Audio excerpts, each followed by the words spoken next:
Hello and welcome back to another episode of Critical Reactions with your host Bryan.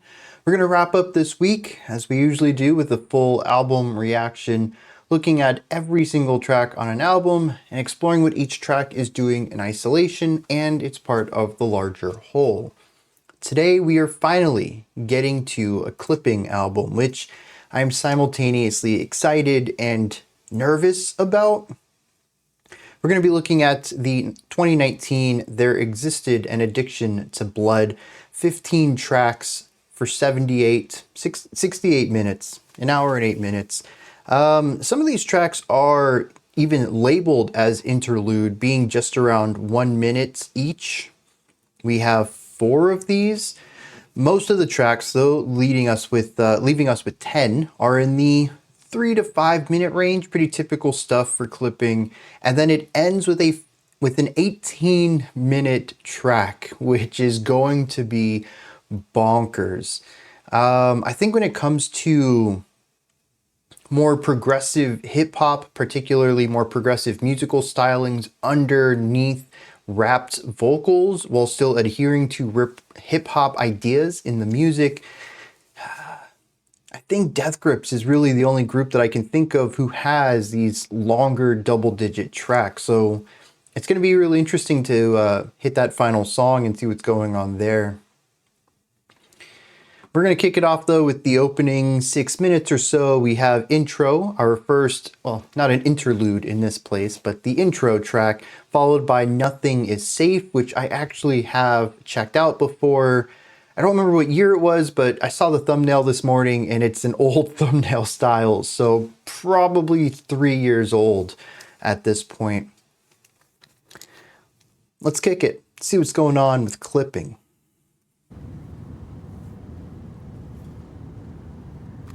You don't remember the cash and the money, the mad dash after the ball had dropped. Dolphin turned tail on you right then and the water was hot. Boiling, the oil separating all the good stuff to the top, and then the bottom fell out and the bodies hit the flow. Same old bare face and broad day, body can payroll, everybody rocking them halo back in the day, but they know, say no. Dang, that's quick. Bitches and chickens come home to roost, and every stitch of a foot in a stitch got thread that's connected to the truth. And demons seeking freedom out here weaving the quilt, and there may even be some meaning gleaming in the streets that they built on top of dead bodies in the olden days when the pen was a quill and blood was the ink upon which all them scary stories are built. How you liken loving John to a meal and think that there would be the end of the deal? Fucker, the real skinwalker, don't give a fuck how you feel. They eat pieces of meat like you for breakfast, get it, so deal with it. The steel ain't shit. Moon is full, your silver chain is beautiful, and you the fool who never seen the light of day anyway. Any day anybody can pass. Monsters out here just as passionate as men off the cash. Bloodsucker ain't never been a big enough figure to give a fuck. The trigger's up, cross your heart, give it up. All right. So some very compressed radio-esque style vocals with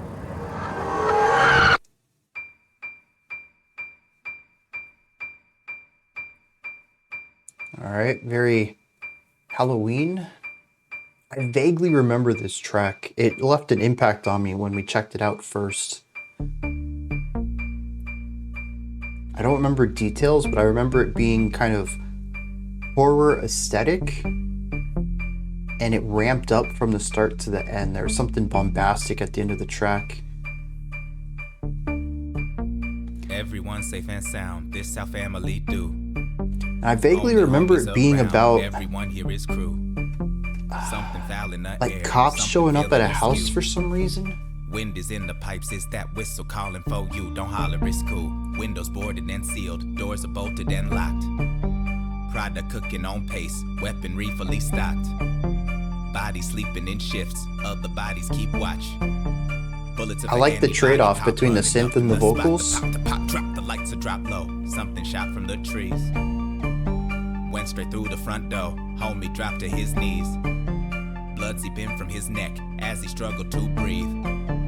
Wood and floor stained wet, gets off the more that he bleeds. He leaves, believe, didn't know when something was coming, but it creeping on the come up, now it's right up in your face. Face it, let it resonate up in your bone a minute. When you shiver, make a sliver big enough for it to have a space. Ripped, life, slipping away, maybe you can make it out with just a little bit of grace. But it truly doesn't give a fuck about the fear you feeling. It is here to make you understand that nothing is safe. Nothing is safe. Nothing is sacred. Nothing is safe. Nothing to pray for. Nothing is safe. Nothing is. Cut the light and stay low. All is quiet and still. peering through the window, you can feel the staring tension over the in field. the music.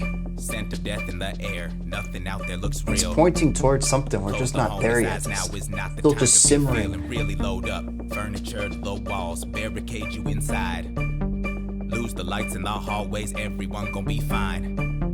Phone that no one should call starts to ring in one time. All the homies' eyes slide to it, then the wall split from the outside. The air rushes in, it's cold as fuck, bullets slapping like hail. More homies struck down, the mission has failed. The wood is split, splintered, chandelier falls and smashes. Hard glass and steel everywhere, and every throat screams in protest. You all are dying, and really will anyone care? Truth like death comes for everyone. Barely had to summon what was coming, it was creeping on the come up, that was right up in your face. Face it, let it resonate up in your bone a minute. When you shiver, make us live a big enough for it to have a space. Ripped, life, slipping away, maybe you can make it out with just a little bit of grace. But it truly doesn't give a fuck about the fear you're feeling. It is here to make you understand that nothing is safe. Nothing is safe. Nothing is sacred. Nothing is safe. Nothing to pray for. Nothing is safe. Nothing is. I like how even in that last section, the drum part was fairly muted, focusing on a very thin, closed hi-hat for a majority of the rhythmic elements. Strike a pose with your get up, that's what they like, you suppose. They go rack up, stack up that stuff that you stole. But the fact of status wrapped up in black coat caskets cannot be ignored. Running so fast, it had an award. Homies got gas for cash from that score. Y'all could have made a dash just after one more. So you put up on the gas and smash round the corner. Only one man was sent to the coroner. Wasn't part of the plan, but damn, the fast forward whip was too quick to flip and fast forward. The past smashed every wall, pillar, and floorboard. Ashes to ashes, dust in the lung. Fire down on everything, gasoline been poured. Last piece of action for you succumb. Just catch a glance of what could have done. There's something about how we walk, remind you of someone. You look and see a gun, a man with no face, a golden halo that could be the sun. Long ago you summoned what was coming, it was creeping on a come up, now it's right up in your face. Face it, let it resonate up in your bone a minute. When you shiver, make us live a big enough for it to have a space. Ripped, life, slipping away, maybe you can make it out with just a little bit of grace. But it truly doesn't give a fuck about the fear you're feeling. It is here to make you understand that nothing is safe. Nothing is safe. Nothing is sacred. Nothing is safe. Nothing to pray for. Nothing is safe. Love that shift from safe to sacred. Nothing is. And that sets up the two-syllable line. That's, I don't remember what the word that comes after it.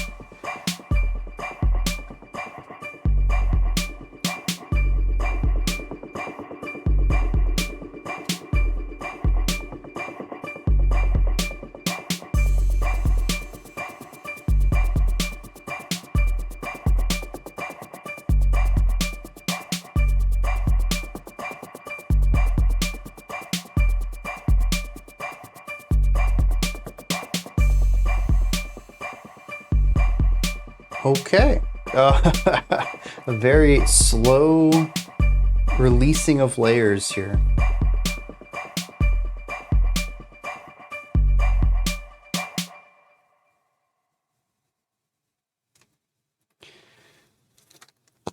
All right, the beginning of an album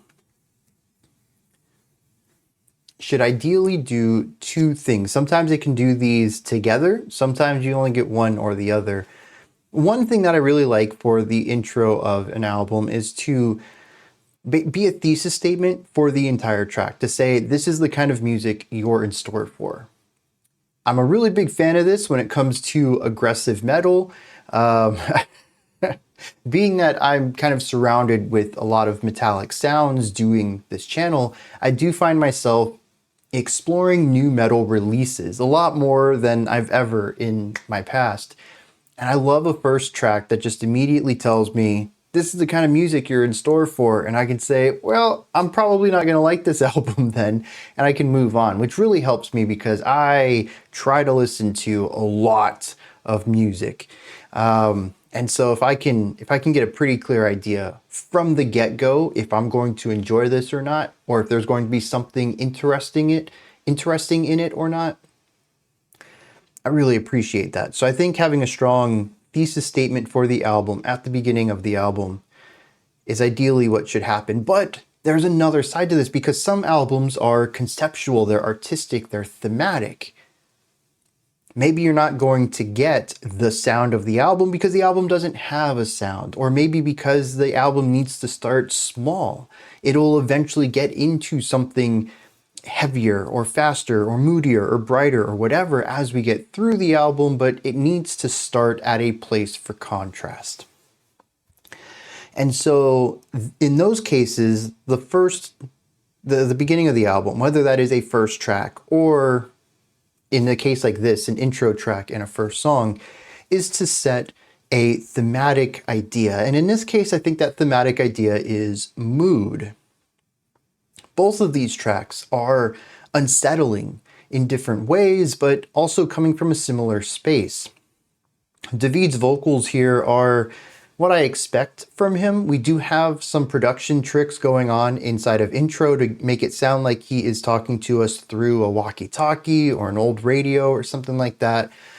And that has its own little vibe to it. But for the most part, what I'm hearing here from David in the way that he creates his voice isn't any different than I've heard him in any other vocal role, whether it is clipping or otherwise. He's been doing more and more musicals lately too. So it just sounds like what I expect from David. The musical side of things, though, here are incredibly unsettling. We have the random noises at the beginning, none of which sound positive. And I think that's kind of a funny word. Ascribing positivity and negativity to chords, I think makes sense. Even though it's more of a human, putting our emotions onto sounds, I don't think that these sounds innately have bright positive or dark negative sounds to them. It's just that this is how we have interpreted them and reinforced those interpretations through reuse of them within these themes. But sound effects, samples of field recordings, it sounds like. You don't normally say that sounds negative or that sounds positive. It requires the context. And I think because of the compressed small vocal part, but also there is this hum, some sort of drone going on in the background of intro that also gives it something just unnerving. And when you pair that with the shuffling, the scraping, the cracking, all the sounds, the rustling going on in there, it's eerie. It's off-putting.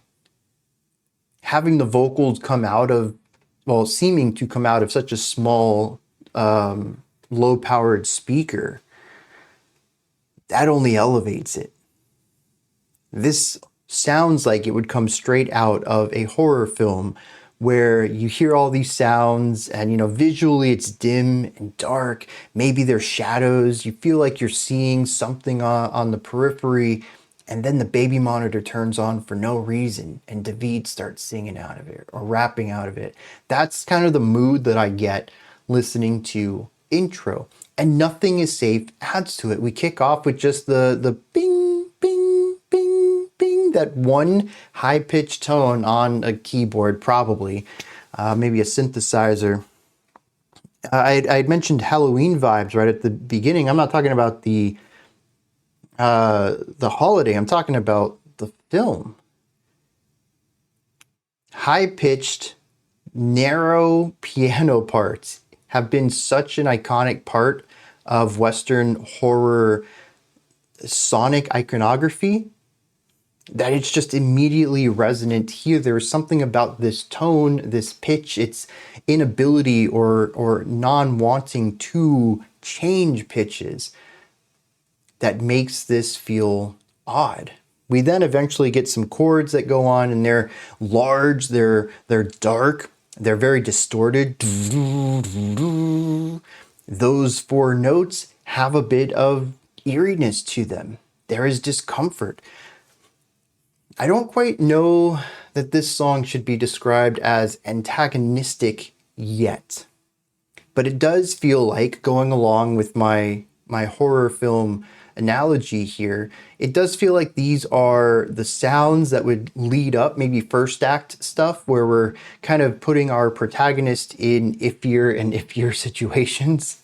And we're kind of building tension, but we haven't quite reached the moment when the killer or the villain or the monster, whatever, is revealed, and we get, the theme song that feels antagonistic, that feels scary. This is all just the unsettling element to begin with in order to set up the listener to be more receptive to that theme when it happens, to that visual showcase when the monster is finally revealed, to get the listener on edge. And so I think you can see right here that they're already setting up a really great theme. Unease, dread, on edge, tense, anxious. This is all consistent through this entire 6-minute adventure here. Looking at other titles, we have He Dead, Run for Your Life, Possession, Blood of the Fang, Prophecy, Haunting. I mean, these are tracks that certainly evoke ideas that would fit within a horror film. I wonder then, especially given there existed an addiction to blood, which immediately made me think of vampirism, but maybe vampirism as a metaphor. Maybe it's a literal addiction to blood, not necessarily something that is needed to sustain thyself, like a vampire would need blood to survive, but someone who's just addicted to seeing blood, a serial murderer, if you will. Either or, serial murderers, murder in general, blood as a fascination, vampires, these are all also really strong elements of horror. Or even, what is that thing that's real big right now? Real crime or something like that. Podcasts that cover real criminals and real crime that happened, and a fascination with the more macabre elements of humanity. Not nonfiction though. Basically this entire feeling of the darker side of humanity that horror typically explores is captured in titles. It's captured in the album title. It's captured in the opening 6 minutes. I think this is where this album is going. Something very horror coded. And I think that's going to be pretty cool. Let's see. Other than that though, very light on the instrumentation. We have the one piano just playing its note. We have the do-do-do-do, that idea that starts on a smaller piano and then eventually comes in on some sort of distorted synthesizer. We have this growth from smaller to larger, thinner to wider. That wider section also brings about a more diverse drum part, which is incredibly muted in the first verse. Basically every once in a while, it's a very sparse rhythmic idea. We have closed hi-hat, we have snare and bass kick. Most of them are very rarely used. It's a spacious idea. The vocals take up a majority of the sound through the verse. We get to the big section though. The drums expand out in composition, but not really in sound. We still have this muted, tinny, closed hi-hat sound for a majority of the work, but rhythmically we're looking at something a bit more complex and groovy. The synthesizer opens up. It doesn't really change much of what it's doing. We still have chord and the lick happening here, but that's about it. The size has gotten bigger, much like the drum work. We don't really see too much compositional change, and this again leaves a lot of space for the vocal work to happen. And this is sort of my anxiety. I had mentioned that, we've listened to clipping in the past and that I'm both excited and nervous to get into this. The excitement is that I do enjoy clipping. And when I saw Nothing Is Safe was track 2 here, I enjoyed that. I think that was actually my introduction to clipping. Someone correct me if I'm wrong on that. If not, that's one of the earliest songs I remember y'all exposing me to. I like clipping. I like David. I've watched I watched the Little Mermaid remake, the live action one, because David Diggs voices Sebastian, the crab thing, both for speech and singing. Honestly, the film was fine, but that's why I watched it. I had no other reason to watch it other than David. And honestly, he's one of my favorite parts of Hamilton too. Both of the characters he plays has some of the best parts in the entire play, the entire musical. So I like David. I really do. And he is not letting me down here either. Just listening to it, I picked up on a couple of rhyme schemes, changes in particular. There's probably even more depth to that. I picked up on some of the flow changes, the rhythmic devices going on in here. He throws in some wild polyrhythmic stuff against the core backbeat. Very cool things. But the thing is, he's got depth to his lyrics, and this album I think is going to be rather short on musical analysis, my bread and butter, and really heavy on lyrical analysis, something I struggle with. And much like when we checked out, we did a couple of hip hop albums in the past. I know we did Aesop Rock, Spirit World Field Guide. That was a really rough album for me. Because again, musically a bit on the simpler side, lyrically incredibly complex and deep, oftentimes going over my head. And here we have 78 minutes, I'm going to assume, of something like this. Maybe a little bit more complexity in the music. We do have an 18-minute song at the end. I can't wait to see what they're doing with that. But I think it's going to be lyrically dense. And I always feel like I'm not the right person to get these types of album deep dives, but let's do it. I'm going to give it my best. Let's hit some lyrics for Nothing Is Safe. What I meant to say was we're going to dig into the lyrics for Intro.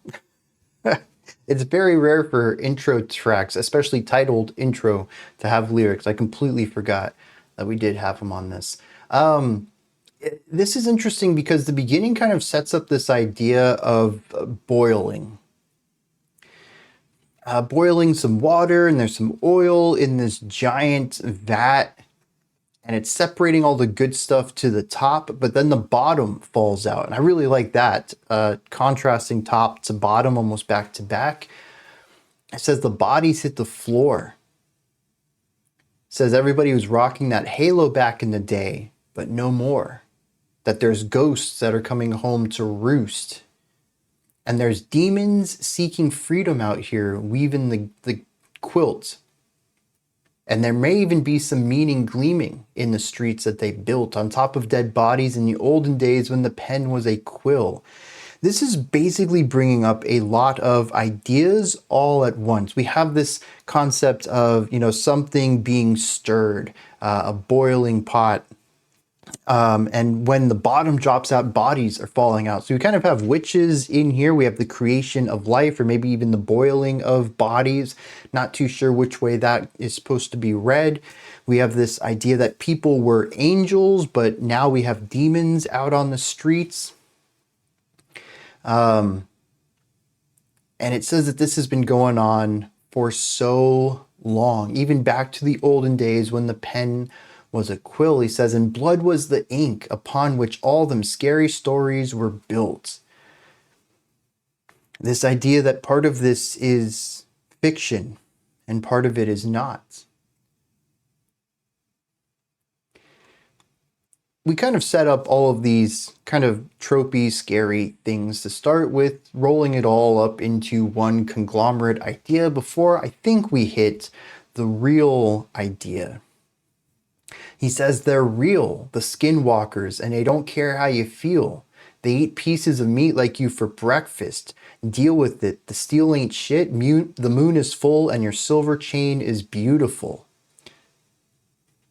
And you, the fool, who never seen the light of day anyway. So he says, the typical ways that we ward off evil creatures, steel bullets, the moon being full is something that usually empowers creatures of the night. He says your silver chain is beautiful. Doesn't say how powerful it is. He basically says that we are powerless to stop these. As much as we want to fight these creatures, we are powerless might be the wrong word, but we're the underdog in this situation, and the typical tricks that people use in fiction aren't going to work here. Real life isn't like the stories they tell in the books. But he calls them skinwalkers, and that they don't care how we feel. And I think that this, combined with the idea that people back in the day used to wear halos, but not anymore, that there's demons seeking freedom out on our streets. Many of these lines towards the end of this track make me think that what he's saying here is that the real monsters are humans, and that there are many humans around us who, it's not even that they just don't care about us, they're actively looking at ways to harm us. He says, any day could pass. Monsters out here just as passionate as the men out for cash, already drawing a parallel directly between the monsters here and people who are money hungry. Monsters and people are the same. If you didn't get it at this point, it's basically laying it out straight up. He says the trigger's up, so cross your heart and give it up. Says it's time to see what happens. Who's going to survive these events and who won't? That's how the album starts. The real monsters are the people all along. We got straight up Twilight Zone style story here. Nothing is safe is, well, directly told as a story. In fact, it reminds me of Story 2, which we checked out a couple weeks ago during Short Songs Week, in that there are some metaphorical components to it, but that for the most part, even if the metaphors go completely over your head, the literal surface story is still incredibly digestible, like reading a tale told through poetic prose. And I think that's one thing that I really love about the little bit of David's writing that I've been exposed to, and something that I forgot about coming into this reaction, is that almost everything that I've heard from him, where I've looked up the lyrics, has a straightforward component to it. I had already brought up Aesop Rock and being very overwhelmed by his writing style. I don't think that's going to happen today. I mean, it could. We still have a lot of tracks ahead of us. But I do appreciate that so far it's been digestible for me, someone who's a bit weaker in the lyrical analysis. Here we have a story of some people in a drug house, maybe. It is definitely a house where drugs seem to be made. They have a crew here. The windows are all boarded up. And some people are a bit on edge here, but people are sleeping in shifts. And then out of nowhere, a bullet whizzes through one of the doors and kills somebody in the house. And from this moment, the rest of the track primarily focuses on the chaos of the firefight between those outside the house firing in through the walls and windows and doors, and those on the inside battling something that they can barely see. All of this is told through the perspective of one person, not necessarily through an omniscient narrator, but simply one person recounting the tale. Says, the windows are boarded and sealed, doors are bolted and locked, product cooking on pace, weaponry fully stocked. Just kind of setting the scene here. We have, they're making some drugs, they're in a house, windows are all boarded up. And, everyone else has guns. Says bodies are sleeping in shifts, but other bodies are keeping watch. Then it says, drop the lights. So drop low, something shot from the trees, went straight through the front door. Homie dropped to his knees, blood seeping from his neck as he struggled to breathe. Wooden floors stained wet, get soft the more that he bleeds. He leaves, believe. This is how the first verse ends, setting up the situation and then the first murder, the first kill of the situation. The pre-chorus, I think, is the most interesting part of this. It brings in a bit more of an artistic perspective to an otherwise straightforward tale. It says, no one summoned what was coming, but it was creeping up, a come up. Now it's right up in your face. Face it. Let it resonate up in your bone a minute. When you shiver, make a sliver big enough for it to have a space ripped life slipping away. But maybe you can make it out with just a little bit of grace. But it truly doesn't give a fuck about the fear you're feeling. It is here to make you understand that nothing is safe. And then we have the chorus, which is a repetition of the nothing is safe, nothing is sacred, nothing to pray for, nothing is. I believe that what he's talking about right here is the concept of death itself. That no one asks for death, but it's always right behind us. And now that it's right in your face, now that you're literally seeing dead people around you, but also that you're facing your own mortality, as there's a strong possibility our narrator here is going to get killed in this gunfight. He says you just have to face it and make space for it within yourself. You can't run from this anymore, and it doesn't care how you feel. It's an absolute unfeeling part of the human experience. Not even the human, a life experience. Anything that lives will eventually die. There's no antagonism to that. Death doesn't specifically pinpoint a specific person and says, I don't like you, you're the next one to go. It just happens. And the presence of death within life makes it feel like nothing is safe. Life can be lost at any moment in the most benign ways. Here, certainly, this is quite heightened and action-y.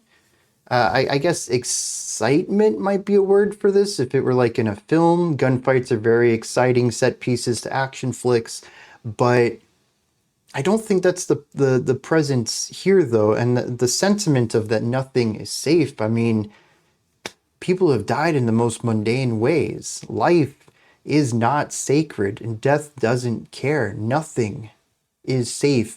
And I think that's really interesting because it presents itself both on this higher level, that life in general is just an incredibly dangerous, tricky slope that we all try to get down until it's our time to hopefully naturally pass from old age or something, but that there's so many little missteps across the way that could absolutely hasten that demise. But that in this very moment, this person probably felt on top of the world, and we'll actually see that this is backed up in future verses. But death was something that never crossed their mind at all. And here, right now, they're forced to face it. And it works on both levels there. And I think that's pretty cool. Now, verse 2 continues on. It says that the lights cut out, everyone's staying low, there's quiet, people are trying to peer through the window to see what's going on. It says that there's death in the air. There's furniture pushed up to the walls trying to barricade everyone out. It says that more bullets come in through the walls, slapping like hail, and more homies are struck down. The mission has failed, and the wood is split. Splintered chandelier falls and smashes hard, glass and steel everywhere. Verse 3, I think, is where we see something really interesting. What was this line? Where is it? He talks about the idea that everyone was kind of on a high after their most recent sale. Homies got gassed for cash from that score. And basically what this says is that people were pumped up. They were feeling good about themselves based off of the last stuff that they sold. They kind of felt like they were invincible. Maybe they hadn't dealt with any opposition for a while. I do think it's interesting, though, that it doesn't really say who the outside force is. It could be police who got a tip about this house. Although police starting off with guns, that's, well, I guess this is America. But it could also be maybe a rival drug dealer or anything like that. Maybe some people who aren't happy with them for one reason or another. but that they were feeling on top of everything, that nothing could take them down. And, the last thing that they did really elevated them. Immortality was probably on their minds. The idea that, death was around the corner would be nothing that any of them had even thought about. Talks about the bodies stacking up here and that death is coming for everyone, that they felt safety in their clique, but that things never added up. That no matter how many people were in here, no matter how safe they felt because of the numbers in the house, none of it was enough to withstand the force that was being brought upon them. At the very end, he says, the only way out, fire now on everything. Gasoline has been poured. Last piece of action before you succumb. Just catch a glimpse of what you could have done. Of what could have done this. Something about how he walks reminds you of someone. You look and see a gun, a man with no face, a golden halo that could be the sun. So he finally gets to see the person who is maybe leading this attack. Maybe they've made a way into the house, but he has no face and a golden halo and something familiar about the way that they walked. Again, not really pointing to any particular thing. There's a supernatural element to this, but if there is a light somewhere, granted all the lights have been dimmed out by here, but maybe it's a floodlight from outside, makes it really difficult to see the features of the face, presents the light halo around them. There's a lot of things that could be going on that could support this in a very literal sense. Maybe not something supernatural. That's how the song ends though. We go back to the pre-chorus about facing death, the chorus itself that nothing is safe. That's it. Also, I don't remember there being 3 verses though. Something about when the song was wrapping up with this extended outro. I thought, okay, 2 verses, 2 choruses. I think I even mentioned that during the analysis. And when I was very surprised reading the lyrics, and I got to a verse 3, and I thought there wasn't 3 verses in this. So something I kind of missed. The song must have felt faster or shorter than it really was. And I think part of that's just the atmosphere of this, which is fantastic. It certainly captures this unsettling feeling, this tension bubbling that needs to erupt. And it's this feeling, the highs and the lows here, the feeling of positivity and safety in the first verse, followed by the heightened fight or flight as soon as the first person is killed. We bring the energy back down for the second verse, which I don't know if that really matches too well, but this person does seem to be examining the fight from a calm section, especially if you want to read particularly into David's delivery here. It could be like in war films, actually I guess many action films, when a bomb goes off and then the screen cuts to black, and then there's like an eyelid opening effect, and it's all in slow motion, and the screams, the sound is all muffled, and you just kind of get like a first person perspective, and they're like looking around, they're kind of hazy, kind of groggy, and it's showing the situation before the action kicks back in. That sort of slow-mo taking in the environment. Maybe that's what the second verse is about here, as we bring the energy back down before ramping it back up. But it could also just be a musical decision here to have contrast there, a lower verse versus a higher chorus. Yeah, very cool stuff. I do want to bring up one thing that I didn't really touch on elsewhere. And I don't know if I'm going to do this every single track. The last time, story 2, when we checked out clipping last time, I already talked about how David's wordplay and rhyme schemes are ridiculous. Let me see if I can remember where I wanted to bring this up. Oh, I think it's right here. So at the point where it says, and demons seeking freedom out here weaving the quilt, and there may even be some meaning gleaming in the streets that they built. I love all of this because we have this long E sound in demons seeking freedom, weaving. Even in the next line, we have even, meaning, gleaning in the streets. But then we also have the final syllable rhyme here as well, with weavin', meaning, gleamin', seekin'. And there's probably another softer rhyme going on in here, or maybe an alliteration that I'm missing. There's just, I wish, when we checked out, I think it was story 2, someone had made a visualization where they gave each syllable a different color, and you could see how this syllable was being manipulated and altered and framed across an entire stanza. And it was phenomenal to see.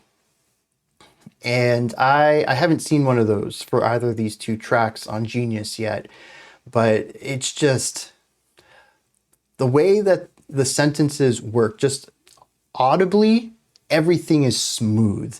There's no section that we've listened to in these 6 minutes where I thought, that rhythm was a little janky, or if I tried to say that, it'd be a bit of a tongue twister. Everything just feels incredibly natural. The flow, both rhythmically and syllabically, is phenomenally smooth. But there's also so many intricate layers to this too. And I love that. There were a couple of places, I don't remember where they were, but I remember reading the lyrics in Nothing Is Safe and thinking, dude, those 2 lines were phenomenal. And I wish I could remember which ones they were. I'd have to go back and look at all of them again. But, well, even there right at the end of the first verse, I love this. It says, drop the lights, so drop low. Something shot from the trees, went straight through the front door. Homie dropped to his knees, blood seeping from his neck as he struggles to breathe. First of all, we do have this general rhythmic device of a faster bit at the beginning and then kind of slowing it down at the end, as we have more syllables in the first half than the second half of each of these lines. But we also have this open O sound for drop and shot and front. I don't think you would necessarily emphasize front that way, but it would definitely work as a soft usage of that. Then we also have trees, knees, breathe, and bleed, which lines up the rhyme scheme on the end of all these lines, but also the reuse of this word of drop. And drop the lights, meaning to turn them off. Drop low means to get to the ground for cover. But after his buddy gets shot, the first one to get shot, he says that homie dropped to his knees. Well, here we're seeing drop as a negative way to showcase that this person has died. They no longer have control over their body. I just thought that was excellent on wordplay, vocabulary side, as well as flow and rhyme scheme. So, and of course, all of this was set up the line before, which I didn't read. It says, bullets are for anybody caught running up on the spot. The pop, drop the light, so drop low. And we are introducing that light O sound from the line before, which was working off of a B alliteration with bodies used twice, and then bullets, and using that B sound with the P sound for pop before you hit drop the lights. Like, dude, it's just so good. I'm not going to be able to do this for every single track or every single time I see it, because we'll be here for 10 hours, as I'm not doing a literary analysis, but a poetic analysis of rhyme schemes. But just know, dude, David kills it. And if I miss something, or if I don't bring it up, one, it might be that I just missed it, or two, I'm trying to keep this on the shorter side for time as well. I mean, we're 43 minutes in and we've covered 2 tracks. This is going to be a long video as it stands, I think. Dang.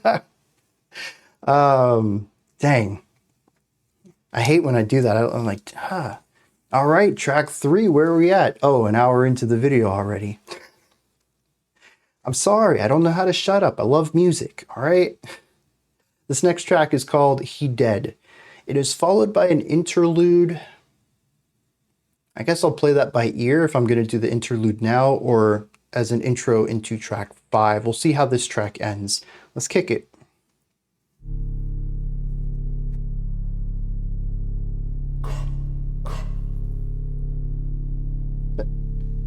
Was that a breath? Or scraping metal? That's breath.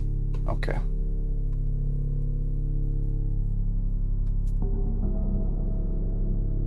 Heavy reverb vibraphone? Protect your body. Marimba, actually. They want to take your body. They want to hurt your body and put it in a coffin.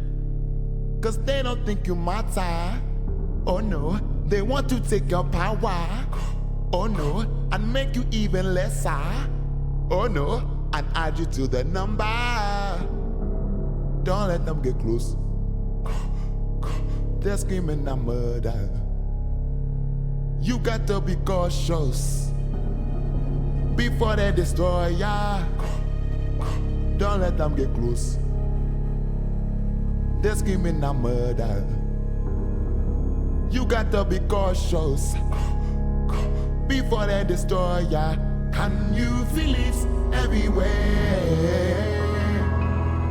Oh, he did. Can you feel it everywhere? From the higher pitched, it's just a very colloquial speaking voice. Oh, he did. Can you feel it? Also, we have a Jamaican accent on the vocals this time around. I'm not sure the significance of that. The answer is barely, isn't it? But you can't stop for the pain. Pop another oxy, swallow and hit the bricks. Follow the plan, you know all the tricks. Fire escape to the roof. Stay low, stay low, stay low. When they screaming out murder, they looking for you. They always looking for you. Why the fuck they always looking for you? Surely somebody must live without stiffness. Ice in the spine, got you been running, so gotta keep running. So and-so told you about so-and-so's cousin. They got him and there wasn't nothing left for her to identify. Disappeared in the blink of an eyeball. Bounce man, oh he dead. Lost and found man, oh he dead. Used to be this girl around the way, oh she dead. Looked up to God and you pray, oh he dead, oh she dead. What they say, you got loose, do not stop, do not dwell on the past. Use a fool, you got legs, best to use some. Don't let them get close. You got to be cautious. This ain't knife to a gunfight, but more twig to a tank. They say these bullets hollow, holler if you feel the same. Say you need bullets, silver, holler if you got a chain. Then this breeze make you shiver, holler if you feel the pain. Yeah, the motor is throbbing insane, must be about to rain again. Yeah, the older you get, the less game they ought to be breaking in. They like they meet fresh, so just stay alive, young man, feet to the road again. The echo of boots on the pavement is palpable off of the buildings they closing in. They hunters are packing, they packing more firepower than you ever imagined. The pack on your back rattles back and forth, no slack, go faster, they masters are trapping. And you just a trapper who went for a master's and dropped out when it didn't matter no more. Your body, you worked it in body embodies and watching them pile on the floor. So what them books got you but dreams of everything lost? What does sleep bring you but screams all night while you toss? And turn hope into stone, your motto embossed. Stay alive at all costs. Can you feel it everywhere? Oh, he did. Can you feel it everywhere? Oh, he did. Can you feel it everywhere? Oh, he did.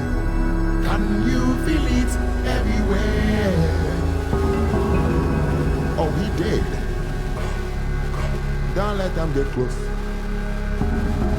They're screaming a murder. You gotta be cautious before they destroy ya. Don't let them get close.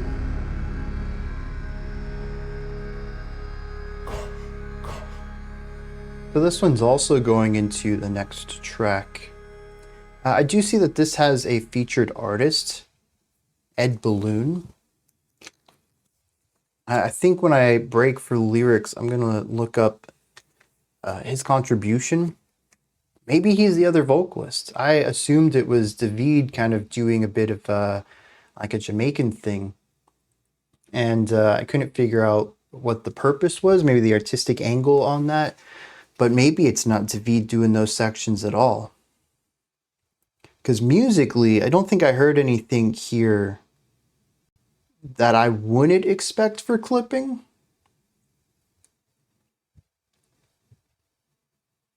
So that's an angle I got to look up, see what's going on there. Musically, very minimal. Reminds me a lot of Intro, where it is sounds and drone and ambience more so than music. I do have a little bit of increase in harmony, In the chorus, we also have the melodic elements of the vocals coming in as they're not rapped anymore. We have a melodic flow to them. So the chorus does have a little bit of movement to it, but everything else is dictated pretty much entirely from David. Any sort of emphasis, rhythmic device, pitched movements, any sort of harmonic concept, as minimal as that might be from the rapped vocals, is going to be from the vocals. It just ends up feeling very eerie in this track. Much like Intro, it's there to create something unsettling and palpable, something that gets you tense and on the edge of your seat, without really doing much musically, not in the traditional trifecta of melody, harmony, and rhythm. The instrumentation here is completely ambient, something more akin to a soundtrack. Again, feeding into these ideas that I think there's a lot of horror sounds and influence on this one, horror soundtrack influence on this album. And that's about it. I picked up a little bit of lyrics. I think we're going to be looking at a rather heavy track about people just trying to survive and seeing friends and family and neighbors every day, just someone else in the obituaries, and realizing that, you just got to survive. Life's coming at you.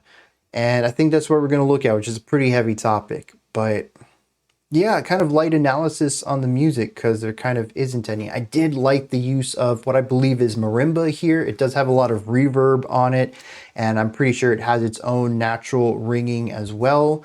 The marimba has like fuzzy pads that sit underneath the bars, and there's a pedal that you can use to move the pad away so that the bars can vibrate and ring out. Sort of like how piano has the pedal that allows the notes to ring. It removes the dampening element on the strings.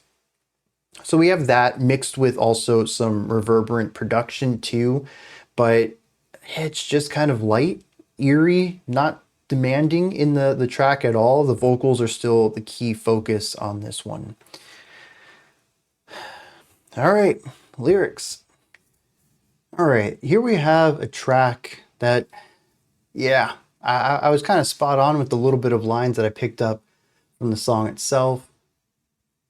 The opening verse is sung by Ed Balloon, so that was my fault. I will say though, I've heard David do like 3 different accents aside from his normal speaking style, and the dude is incredibly talented for that as well. So the vocals kind of sounded like David too, as far as like timbre goes.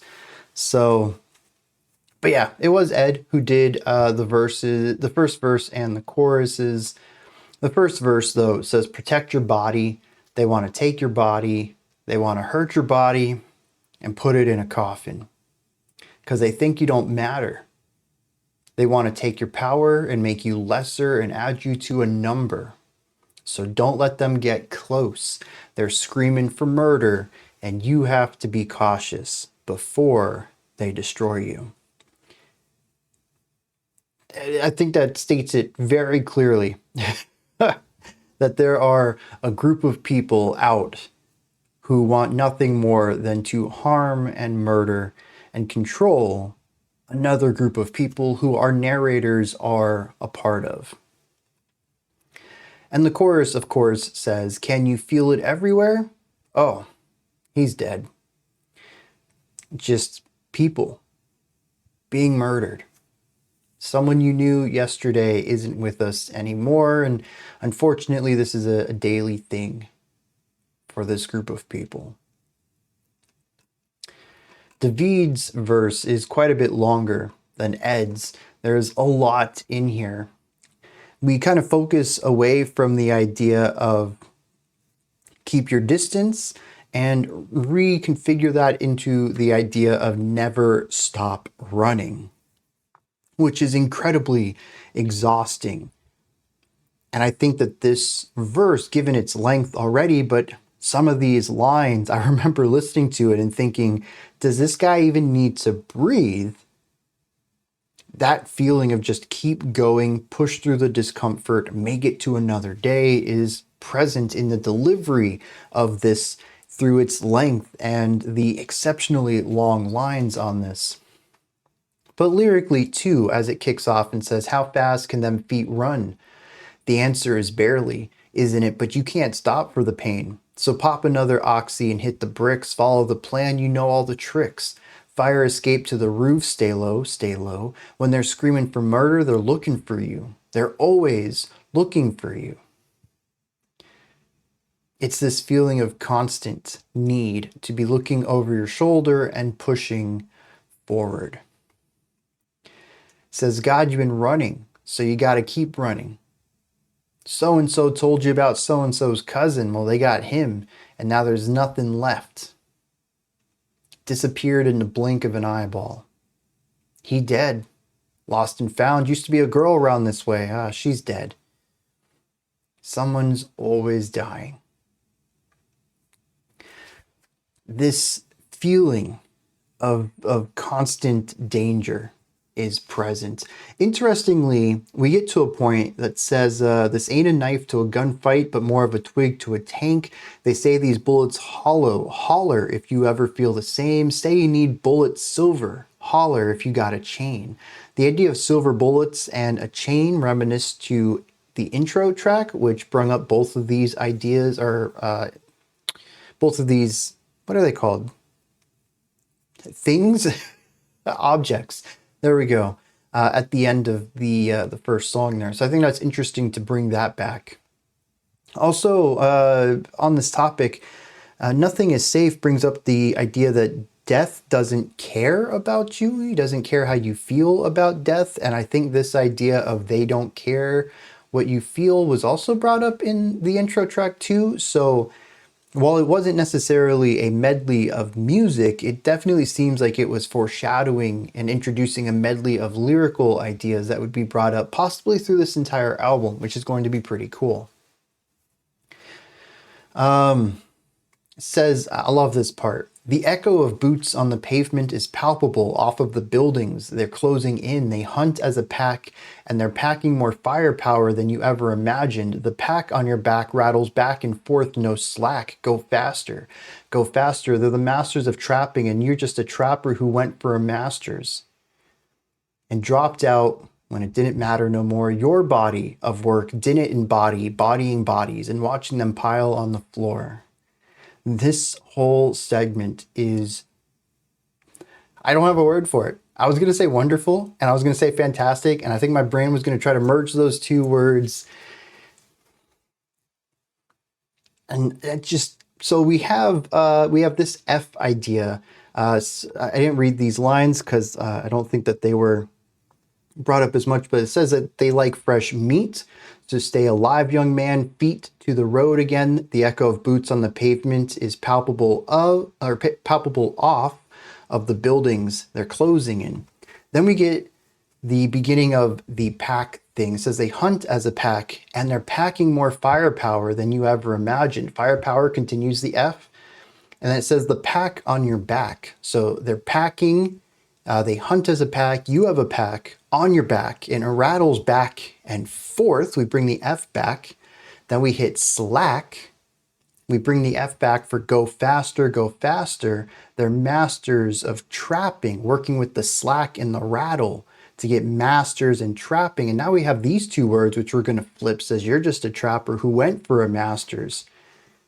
And then, of course, we have your body of work didn't embody bodying bodies, which is just... And pairing that with the packing and pack on your back, it's just like, this is such a concise moment of first syllable rhyming, vowel syllable rhyming, alliteration, and homonyms. Is that what they are? Words that sound the same but don't mean the same? Or finding a word itself within other words. So we have body of work, but then we have embody and then bodying. And then, of course, we have watching them pile on the floor, bodies falling into piles was something we saw on Nothing is Safe, but also intro with the bottoming out of the pot or the vat or whatever and a body falling out of that. So just, it's so good. It really is. But basically here, with this line, your body of work didn't embody bodying bodies, he's saying that what you've learned in life, where your goals are, what your skill set is, it didn't incorporate the concept of trying to physically survive in a world. You know, maybe you're a book read person, maybe you're an artist. You know, all this physical stuff, this constant running of trying to evade altercation and trying to flee from dangerous situations, like this isn't how you raised your body and mind.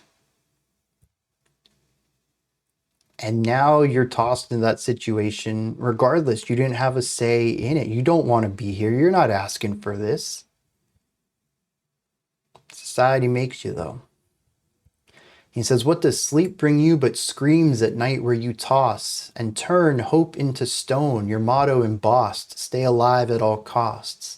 I love that. The idea of tossing and turning, bringing in the idea of sleep and maybe the difficulty of sleeping. But the sentences are, what does sleep bring you at night but screams where you toss and turn hope into stone? That's a brand new sentence, but the phrase toss and turn are put in there when you pair the end of one sentence to the beginning of the next. And he says that your motto, though, is simply stay alive at all costs. That there's danger around every corner and you're on high alert, fight or flight every moment of your life, ready to run because you got to survive to the next day. It is an incredibly depressing song. And unfortunately, despite the fictional elements here, within this concept of, it almost seems like, I don't know, hunters of some sort. We have the idea of silver bullets and chains. So maybe this pairing with the horror aesthetic might be something like being chased by werewolves. It does say that they hunt in packs. So we do have this idea. But I think that there is, as consistent on this album, another layer to it that is more real, more lived, which is simply the... And I'm going to say this as very much outside of the community, but I'm going to say that it parallels the idea that many Black and brown people must walk on eggshells within US culture, and are, as it states at the beginning, that others want to take your power and make you lesser, add you to a number. I mean, this is something that they've had to live through forever, even going back to 3/5 of a person.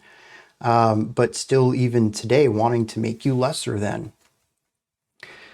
So I don't have a lot of perspective or insight on that. I can only bring it up because I see it from the outside in as obviously a white guy. But I do believe that that's what this track is about. And using the werewolf metaphor as a figurative way to talk about people who are just constantly looking over their shoulders to, you know, evade cops or you know, any other type of aggressor or racist people or whatever who might try to murder them or bring harm to them or anything. I mean, our entire incarceration system is pretty much built on primarily Black men. So it's, yeah, I'm pretty sure that's what they're aiming at with this track, which only makes it even heavier of a song because the main hook of it is, look around you, everyone's dead. One more person I knew isn't with us today. Yeah, so definitely a heavier track.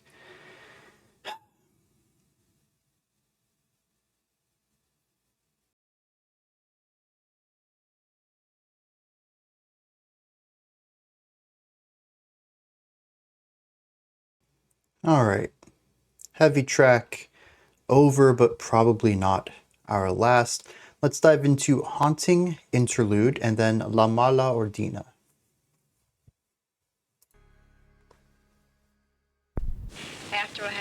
my apartment 2 weeks. I awoke with hands around my throat. This went on for 1 week. My radio played when not plugged in. I heard someone run across my attic floor. I saw my tufted rug appear like someone was walking on it.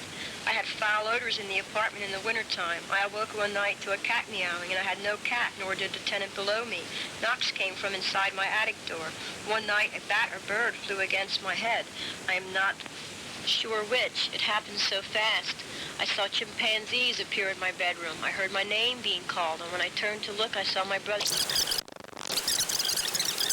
So who was really trying to kill me? Not my friend, but Satan. Why? I didn't know.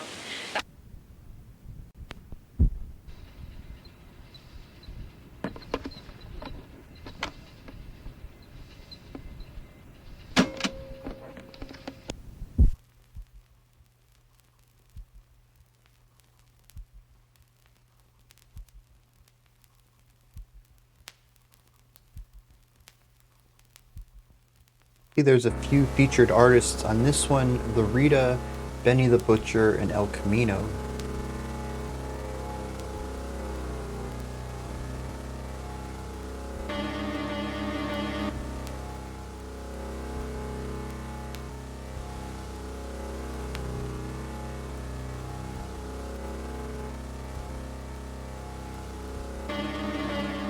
The bags on the table ain't for weight, they for body parts. Victim skin stretched across the wall, call it body art. Bodies for the pile, bring them out stacked on a dolly cart. Anybody out there ain't on drugs yet, they should probably start. This too real, talking about your life's a movie when the party starts. But you ain't pick a genre, little bitch, that wasn't hardly smart. The script was shit, your third act really drags, the structure falls apart. So here the fixer come, clipping limbs to serve them a la carte. The horror show was so whack. You said you'd never go back, but you standing over the stove talking about you really know crack. Crack is what a skull do. So if someone getting brain, that mean it was nice to know you. The spinal fluid to go to thicken the pot, to click out in the whip, whipping a snot out of submissive till he shit blood. You thought they was digging a thought, you got your rap shit fucked up. Matchstick tucked up under the tongue. Pour the oil, smell the sulfur, then you run. I'm rolling up in the back of a G-Wagon. I'm always on G status. Look, 40 on my lap, that's the heat package. I'm from a hood where we beat rappers. These pussy ass niggas. We way too grimy, we don't see rappers. They supposed to be street, but really be actors. I really be with the jackers. The ones who be clapping shit and pistol packing. Niggas who really trapping. Interesting atmosphere. Cocaine selling with 60 in they mattress. Stacking, nigga. And do it with passion. This how these bitches be doing they lashes. I hate niggas that sit on they asses. Always asking, but ain't making shit happen. Get out my way, I'm crafting. You laughing. Let me spark my matches. Yo, I hope you niggas could jet, cause you dealing with a rapper that smoke contenders for wreck. Real dope boy, I cook coke in interval stretch. Diamonds right out of pot, everything invisible set. Yeah, trunk got pies in it, disappeared in 5 minutes. The plug took the team where we never been, like Kawhi Leonard. Toe straps and never smoke jack, but go live with it. In my book that's dry snitching, but that's only my opinion. Gangsters know, killers stay patient till he down something. But hit her like a real estate agent when he house hunting. Rolex, dial studded, feds say my town flooded. Put another chain on my neck, and I'ma drown from it. El Padrino and the El Camino. If you bitch, get a job switch and sell what's legal. We might smile ear to ear, but you can tell we evil. These rap niggas dye their hair just to sell some singles. The butch. Rock, paper, ice pick. Nice trick, no homonym. Cutouts from a magazine, make letters for your mom and them. Who remember arts and crafts? These killers is artisans with an arsenal to elevate your arteries. Start again. Rock, paper, zip tie. That slow burn, that drip dry. The fissures in your field of vision make your world a fish eye. That round edge make it worse, so when the bubble bursts, you just cry. Laid out on the floor without a tongue, trying to ask why. Rock, paper, gunshot. Classic out in some spots. If you prefer the sweet life, maybe you can die like gumdrops. Smooth and round and melting if you're left out when the sun's hot. This is the preferred method of smart killers and dumb cops.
Well, it's technically only the third full track on the album, but it's my least favorite so far. I say track, I mean third song. Haunting, well, as we just listened to, it's some sound effects, the sound of a tape being played of someone talking about being haunted, and then fast forwarding of it, and then an idea about Satan trying to kill them. And then it sounded like someone was walking or closing a door or something. It's just very atmospherically driven, setting up, the feeling, again, of anxiety, of being on edge. Intro was the same way. Neither of these tracks really have a lot to contribute other than building out the atmosphere of the album. So we've had Nothing Is Safe, which was a phenomenal song. He's Dead, very cool stuff. And this one just, it didn't really click with me too much. I mean, first of all, we have over 100 seconds, maybe even over 2 minutes of noise, just wall of sound crackling. It's indulgent. I don't know if it really gets the idea across. This album, though, has been indulgent, just in ways that are more palatable.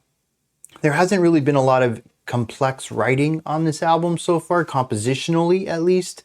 Again, rhythmically, lyrically, that stuff, we can dive into that for hours. But as far as what's being written for the instruments, I haven't really had a lot to say about it this album. It's done almost exclusively from the perspective of atmosphere. And from that view, I could say that it is an album that so far is hyper-focused on atmosphere and lyrics. And so the end of this is atmospheric in a sense. This album is indulgent in the one sound it is trying to convey. I think most of these tracks have had a very similar vibe to them, and it kind of makes it difficult, even more so than the fact that the music is simple, to talk about the music at all, because all of these tracks are just kind of rehashing the same idea, which fits for the album theme, and being that it is hip-hop, a lot of hip-hop is focused on the lyrics anyways, so having the music be a bit of a backseat to that just makes sense within the genre. But the ending is even more indulgent. It is just the sound, and I think having the vocals get overshadowed, cut off by this wall of crackling and being preceded by haunting, yeah, I can kind of see that angle.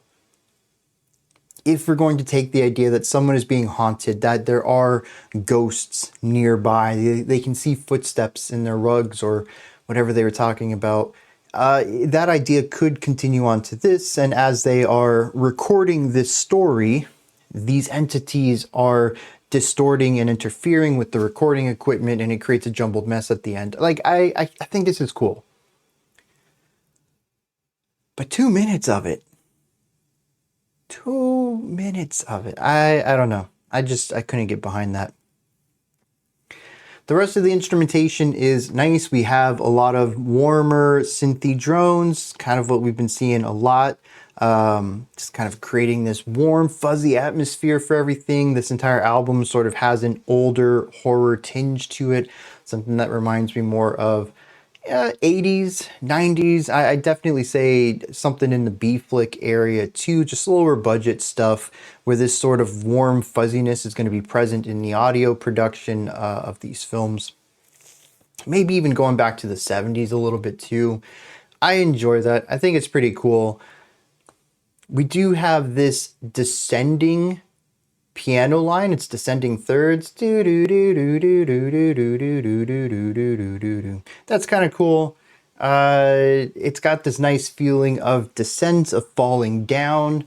Just usually not much positive that goes in descending lines, but I do like the stepwise feature where you come down a lot, come up a little, come down a lot, come up a little. This is the conceit of descending thirds.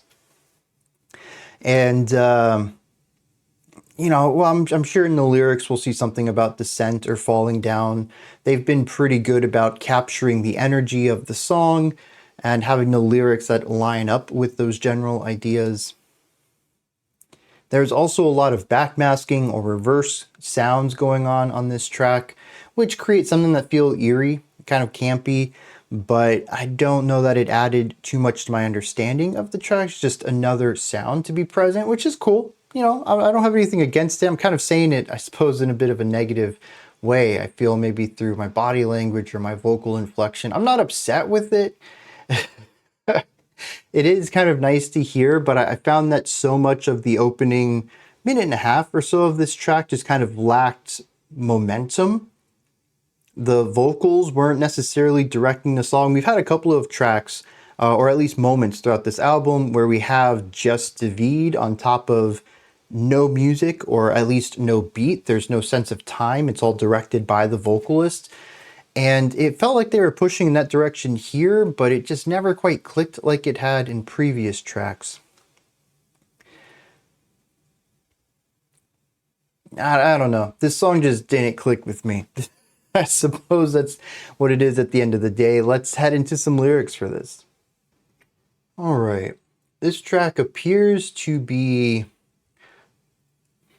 I don't know if it's poking fun at or trying to represent the true realities of rappers and rappers who portray that they're gangster, who say that they live the thug life, but really they don't. It's all a stage thing for their music career to make them look harder than they are. And it parallels this against the mafia-esque visuals that tend to crop up within this subculture. People who look up to, The Godfather or Scarface, something like that, and showing the differences between the real mafia and a local group of people who might make and sell drugs or something like that, and the vast difference in violence and seriousness between these two groups. The first verse is David coming in, kind of painting himself as some sort of mob boss. He says, the bags on the table ain't for weight, they're for body parts. Victim's skin stretched across the wall, call it body art. Bodies for the pile, bring them out stacked on a dolly cart. Anybody out there who ain't on drugs yet, they should probably start.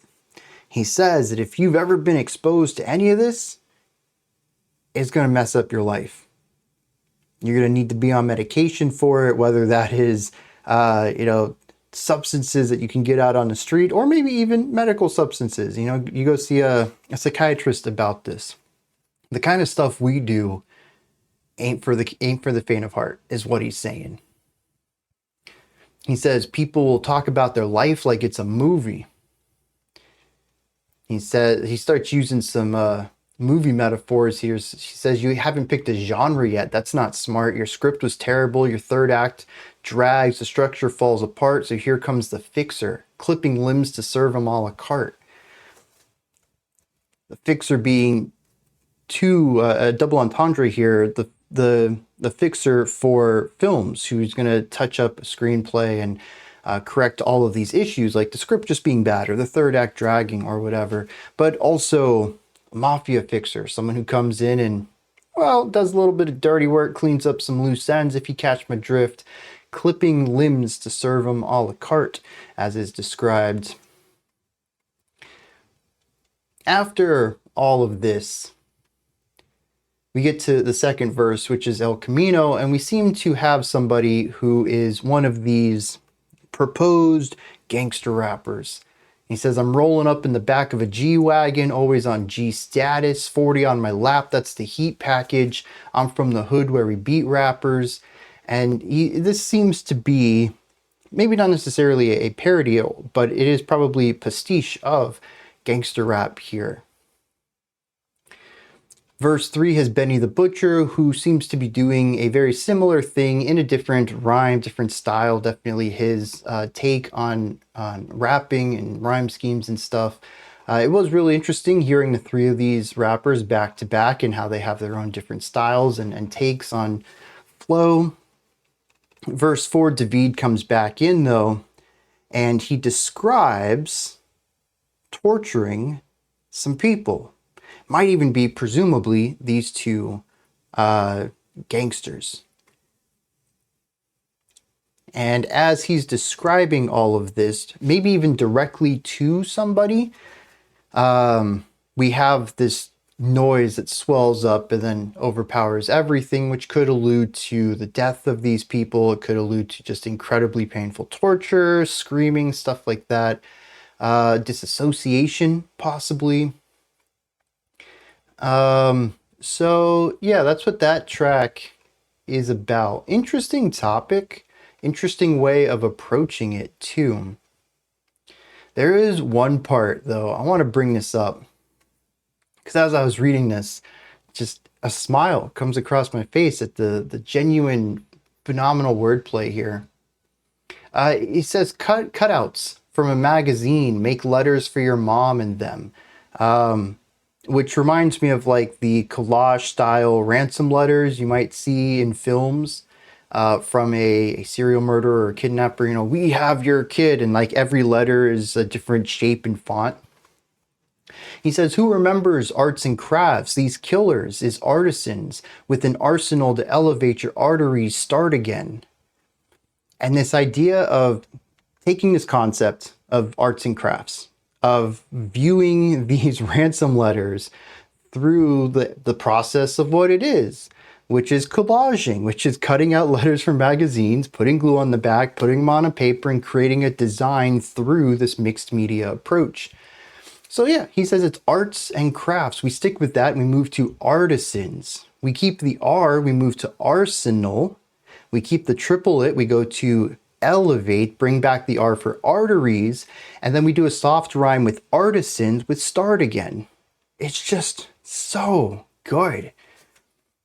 I don't know, dude. I wish, well, maybe there already is. Is there somebody who has dissected this album lyrically? I would watch a 3-hour video about rhyme schemes and interline rhyming and stuff like that about this album, because I'm picking up what I'm probably going to assume is the obvious stuff.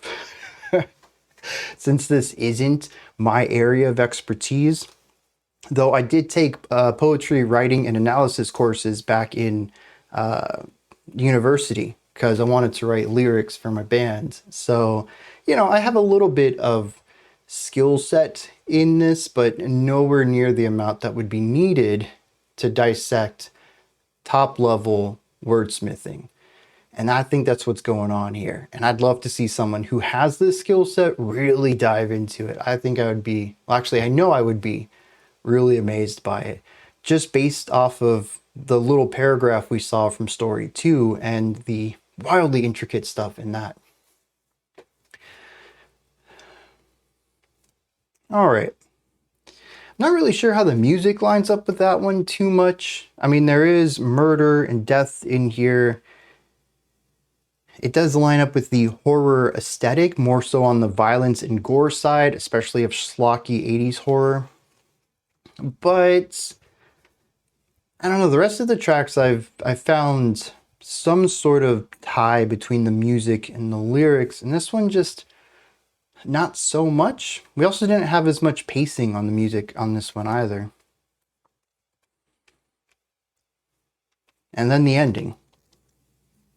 This next one is called Club Down, and it features Sarah Burnett. Let's dive in.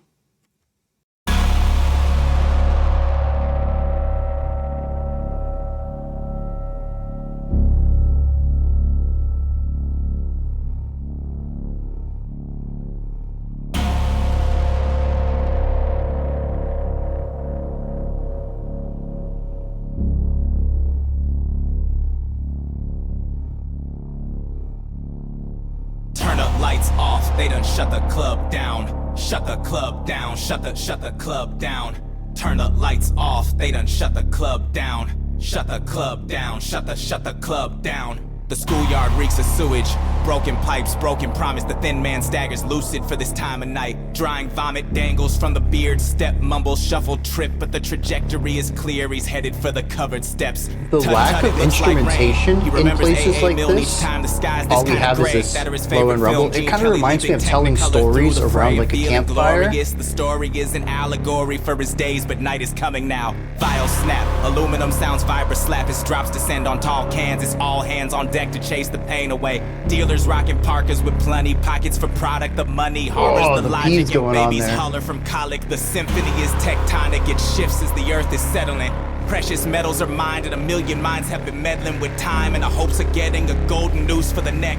Golden goose from a fairy tale, shitting Fabergé eggs. Here snitches shit bricks, then quick to talk pig Latin. That black dart too slick for that kid tapping the window while looking over his shoulder. Stop looking over your shoulder. Did you say snitches are talking in pig Latin? Keep moving forward, they long for the sleep like they mortal. These zombies, but they got this portal in their minds and the molecules get rewired. Every trip they taken through time and they tripping nightly. The blacks of the eyes igniting, the pits in the backyard biting, the cats in the trash can fighting, the feeling of guns peeling like bells and a telltale reeling of bodies losing they feeling and falling down, and the ceiling is black from the smoke that's rising. The scent is just so enticing. Descent is a small price for the right to live out your vices. Now turn up lights off, they done shut the club down. Shut the club down, shut the club down.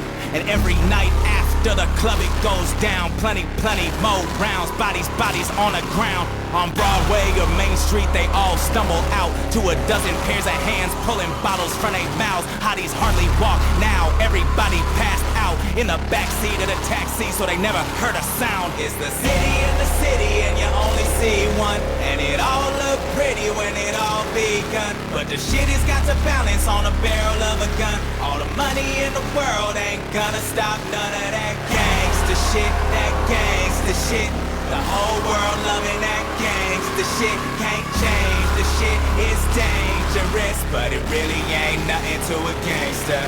Bitch, what you know about that? Don't act like a newbie. New D-boys get jacked. What you need is a new jet swing and a new toolie. Discerning taste for the bass like a foodie. Harmony's coolly high when it's all in step. Stepped on dope is a safety net, and the dope fiends cry but they don't regret. Everyone get high, go out till they turn the lights off. They done shut the club down. Shut the club down. Shut the club down. The intensity of Why you fighting all the shit that make the world go round? World go round. World go round. Turn the lights off. They done shut the club down. Shut the club down, shut the club down. Turn the lights off, they done shut the club down. Shut the club down, shut the club down. It's the city in the city and you only see one, and it all look pretty when it all begun. But the shit has got to balance on the barrel of a gun. All the money in the world ain't gonna stop none of that gangsta shit, that gangsta shit. The whole world loving that gangsta shit. Can't change the shit, it's dangerous, but it really ain't nothing to a gangster. Got the 20s and the 50s wrapped up under all the ones. 2 for 25 or 50, you can move a couple times. Can't say I expected vocal harmonies on this album. But whatever you call from, remember that it all begun with that gangsta shit, that gangsta shit. The whole world loving that gangsta shit. Can't change the shit, it's dangerous, but it really ain't nothing to a gangster.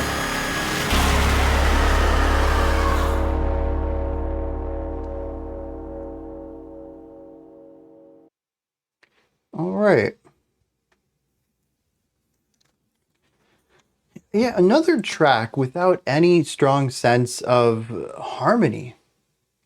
Interestingly, we do have melodic lines coming from the vocals here, and it is a descending da da da da da da da da da da da. We have this descending part to that. We also have the screams going on in the background, which start out high and trail off. The trailing off is both in volume and pitch. So I don't think we really have too many situations here where we have ascending lines, which seems to be continuously present across this album in its entirety. We certainly saw descending lines on track 5. And I believe we had descending lines on 3 as well, in a very rare case on an ornamental idea. But aside from that and the harmonies we get on the backup vocals, which is another interesting element of this, we don't have harmony, melody, or rhythm really coming from any of the instruments. A lot of it is atmospheric, it's texture work, it's drone. We just have this low rumble through all of the track, but even in isolation through most of this track is just this low rumble. Occasionally we'll have something alongside it. The industrial, I don't know, it sounds like steel pipes hitting each other with a lot of reverb and bassiness on that. It's just like bling. We get that every once in a while, and that is rhythmic information because that's always on a downbeat. And if I was feeling the time correctly, it's always on a beat 1. But getting a downbeat accent every once in a while isn't really rhythmic information. Well, it is. It's not rhythmic composition, though. It's not giving us a lot of information. It's not giving us a beat or a groove. It's just giving us an accent every 30 or 40 seconds or so. So this is sort of a void that the vocals are told within. And like I had mentioned at the beginning, it creates an atmosphere where it almost feels like there's nothing musical along with the vocals. And through the first 30% of this or so, when it was pretty much just this low rumble drone going on, it kind of felt like just somebody telling a story. Not necessarily as, you know, the vocalist of a group. We can call this a band, right? We got a drummer. Wait, am I getting this mixed? I think I might be getting this mixed up with Death Grips. I'm going to go check right here as we are kind of coming close to the midpoint. Death Grips, I know, has a drummer and a keyboard synth player alongside their rapper. But I thought, when I came into this, I thought, what is this group? I thought Clipping did as well, but now I'm second guessing myself. But no, Story 2 had drum work and synth work in it. Anyways, I'm going to call it a band for right now. I might be wrong about that. Clipping might just be an artist. Regardless, yeah, the instrumentation here is just very minimal. And it's almost as if the vocal work isn't the vocalist of a group, but just kind of someone telling you a story. I likened it to a fireside camping story. A scary story to tell by a campfire. There we go. And yeah, this is just, it's all atmosphere. And I find that really interesting because, you know, prior to this, I brought this up before, you know, Aesop Rock is, I think, the only hip hop album we've checked out. But we've checked out some hip hop single tracks. And beats are just really important aspects to hip hop music. Even though there isn't always a lot of harmonic and melodic elements going on, rhythmic components are. I don't think we've listened to any other hip hop track. Y'all can correct me on this because I know we've listened to quite a few hip hop songs, but I can't think of one that kind of distances itself from rhythmic devices as much as not just any one track on this album, but kind of a few of them.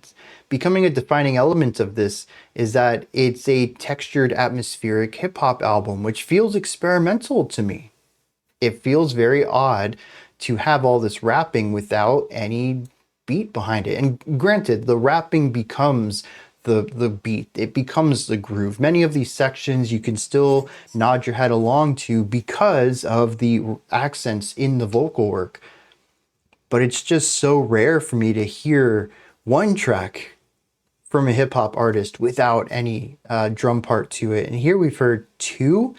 And if we include sections of other tracks, I think it's all 4 of the full songs we listened to have had moments without, you know, not just like a bar or something, but full sections without beats to them. Very interesting.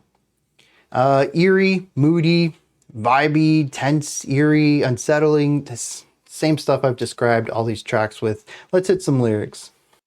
Club Down is a track that, I mean, the first verse primarily looks at a poor city And I mean, it starts off, the schoolyard reeks of sewage, broken pipes, broken promises. The thin man staggers, lucid for this time of night. We see allusions to just horrors all around, as if the earth is constantly shaking and settling into places that affect this area. Says that there's drug dealers on every corner. They're rocking parkas with plenty pockets for product. Says that they just have drugs, tons of them, ready to flood out into these communities. Says that precious metals are mined while a million mines have been meddled with. So we have people digging into the earth here to enrich themselves, and they are using ways to manipulate the public into supporting this. Manufactured consent is the phrase typically used to describe that. But it says that millions of mines have been meddled with while the precious metals are mined. Love the wordplay there. Great stuff. Talks about people being shot randomly out of paranoia, not from anyone else, just a fellow neighbor. Says that a black dart was too slick for a kid that was tapping a window while someone else was looking over his shoulder. Talks about people who are just on drugs nightly. It's just not a great description of a community. And this isn't really expanded on too much in the second verse.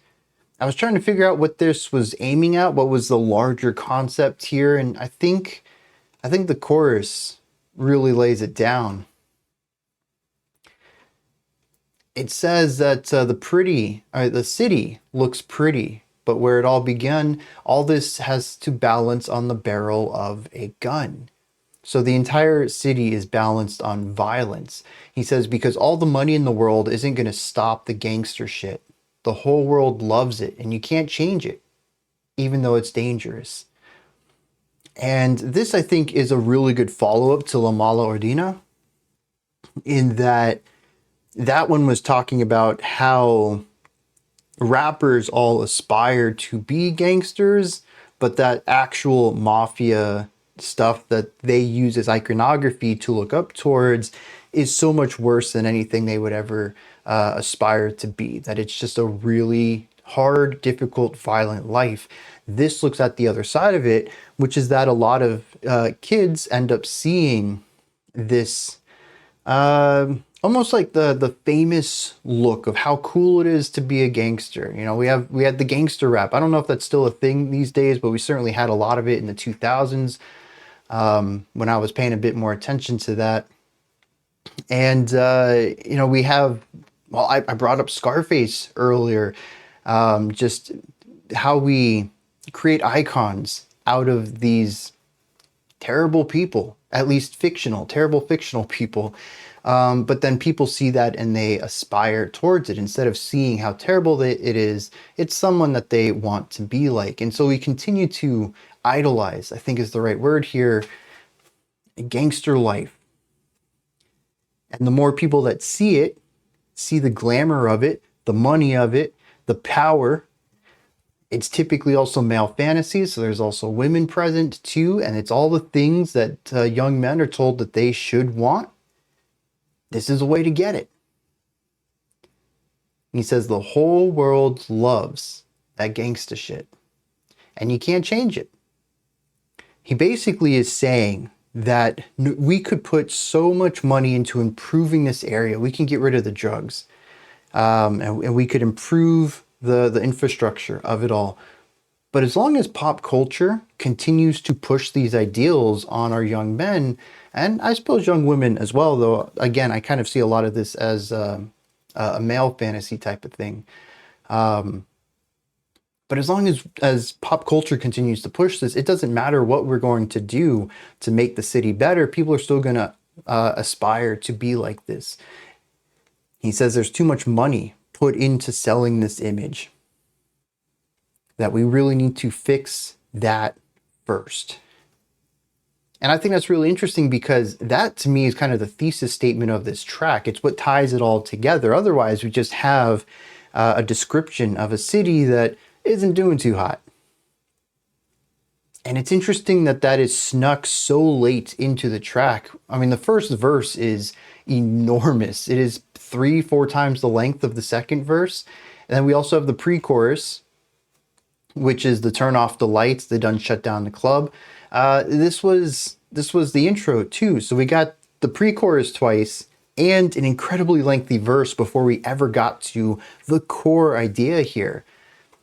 And it feels a little bit like burying the lead, but I think it's also necessary because it allows the song to develop this concept, this visual idea here. We have to paint the picture of what's wrong before we talk about how to fix it. Because your first thought might be, well, yeah, dude, the schoolyard reeks of sewage. If we fix that, kids will be better. And I do like this. It reeks of sewage. I think this is too, both infrastructure, possibly that there's some issues with the water going along in this area, and that could be fixed from, a governmental side of things. But also reeks of sewage could be the waste that is put into the youth's mind. Not necessarily physical sewage, but mental sewage, saying that the education of the youth is a problem here. But it's kind of disguised because we talk about broken pipes, but we also bring up broken promises, which ties into sewage being a dual thing here. But then we look at people walking down the streets and them just being drug-addled. Drugs are a very prominent element of this album in general, but certainly this first verse. And it talks about all these problems. And you're like, well, if we just put money into it, we could fix it up. And that's when he hits you. After you've kind of come to this conclusion yourself, he's like, we could do that, but it's not going to solve the main problem, which is pop culture.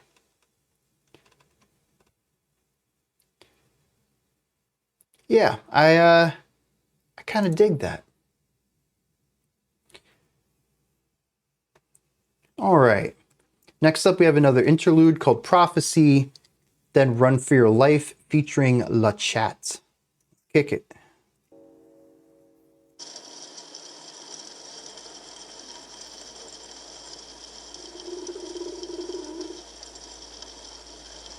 Like an animal?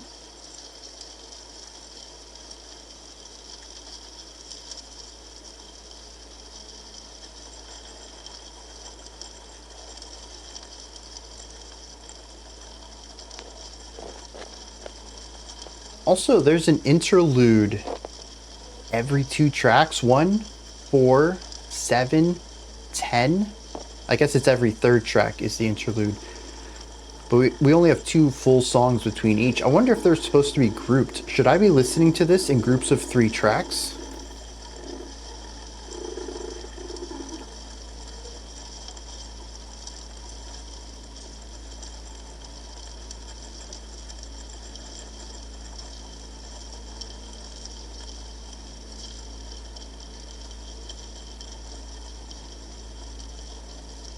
Okay, interesting prophecy here, since nothing prophetic is being stated.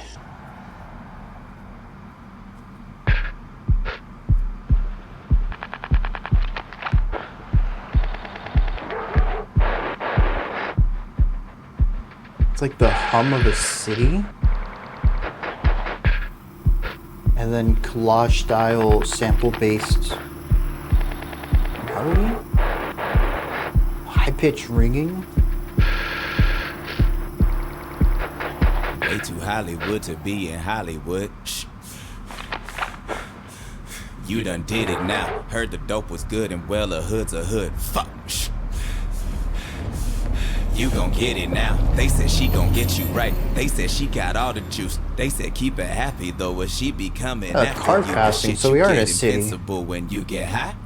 And them sticky fingers never stop to wonder why.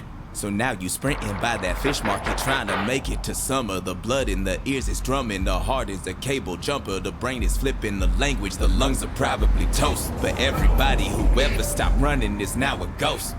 You ain't seen them headlights in a minute, so I like it how might the be music cool. coming Night from is the falling car that gently passed in, by and ain't no one matched in the sight for rhythm. you. Stop tripping, stop tripping, stop tripping, but don't stop moving, ho. Not giving the visions a minute to make a move. Let's go.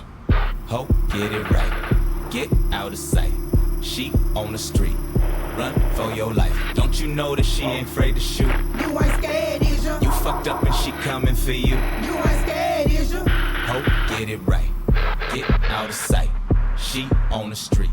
Run for your life. Don't you know that she cut you for fun? You ain't scared, is ya? If she coming for you, better run. You ain't scared, is ya? Turns into an alley quick. Just a wall that's made of brick. With a dirty mattress leaning up against it. Smell like piss. Big green dumpster to the right. Color rusted, look like wine. Lid is heavy, but it's creaking open. That'll do just fine. Bags of trash with bites took out. Coffee grounds is spilling down. Duck and slam the lid closed down. That metal echo hella loud. Quiet at the plastic swish with every tiny move or twitch. Liquid all across the bottom, probably about a quarter inch. Shiver all up in the bones, a body feeling crazy.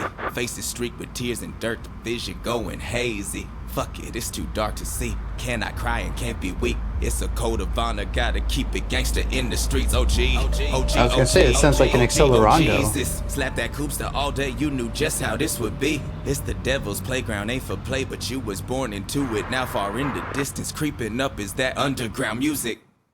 Ho, get it right. Get out of sight. She on the street. Run for your life. Don't you know that she ain't afraid to shoot? You ain't scared, is ya? You fucked up and she coming for you. You ain't scared, is ya? Ho, get it right. Get out of sight. She on the street.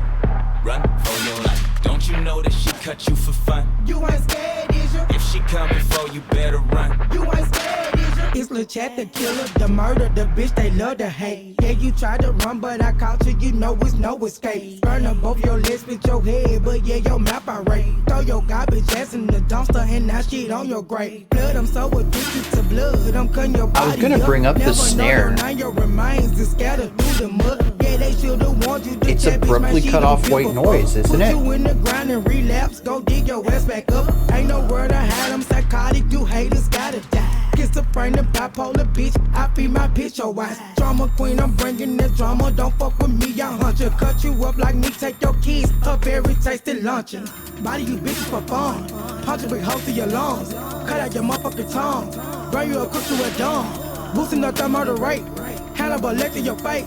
Chainsaw your real cage, another missing person case. Ho, ho, get it right. Get out of sight.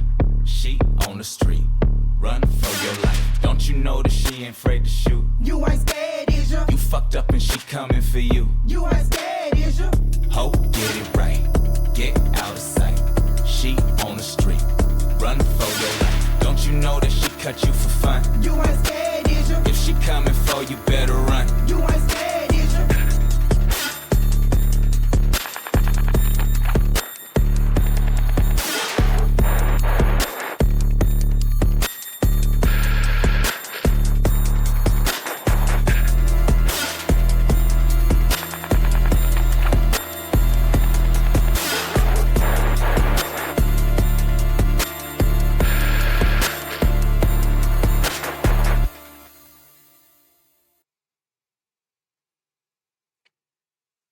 All right, pretty straightforward track musically. We do have a nice little melodic call and response in the chorus.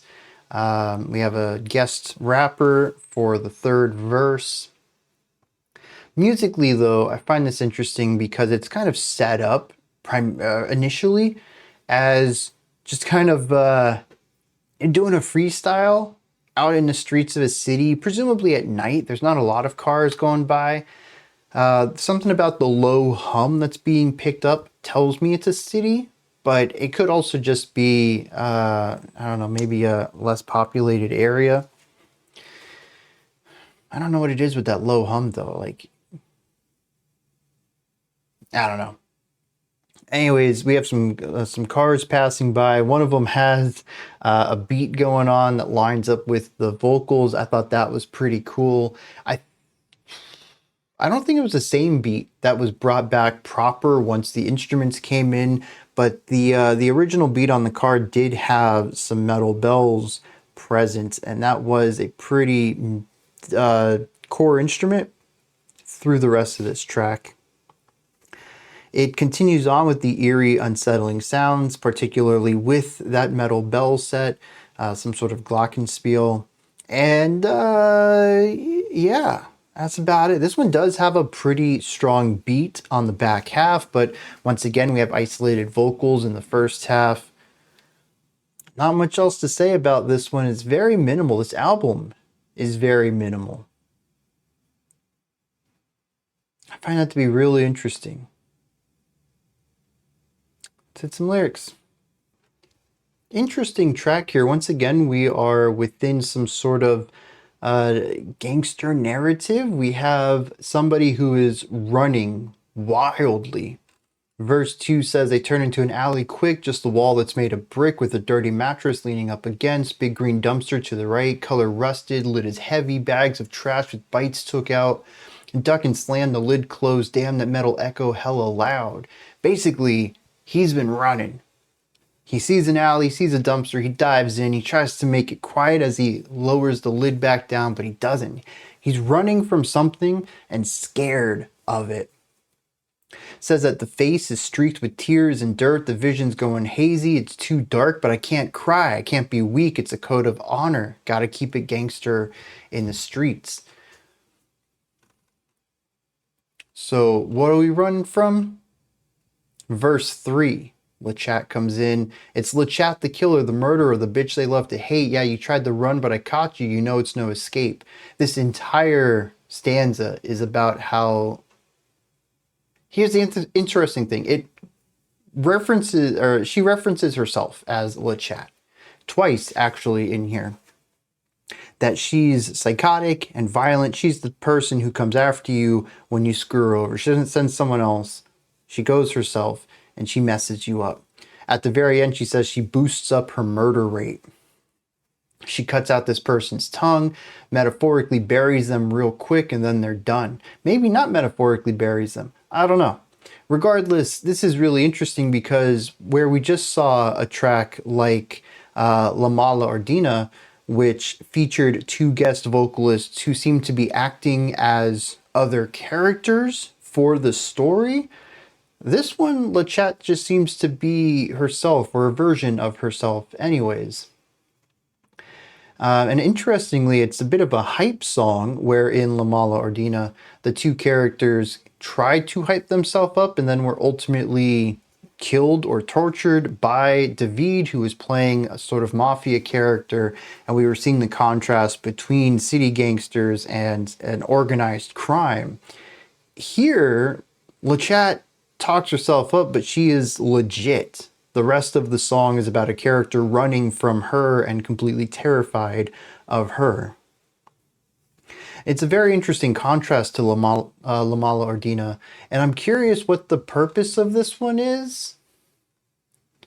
I do think, though, that placing it within the sound of the city, having a beat being played through a car, eventually that beat coming back to be, again, I don't know if it's the exact same beat, but certainly that glockenspiel part comes back at the end when LeChat gets her verse.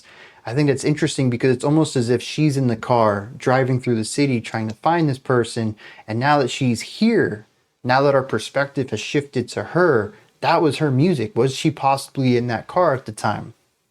I think that's kind of cool. But I don't see the second layer to this one like I have in other tracks. So I'm kind of curious what's going on there. All right, this next one is called The Show, and it's followed up by the Possession interlude. That interlude's actually our longest at 2 minutes. As usual, we're going to see how the show ends if I have something to bring up here. Otherwise, we'll run into Possession, see what's going on with that. Let's kick it.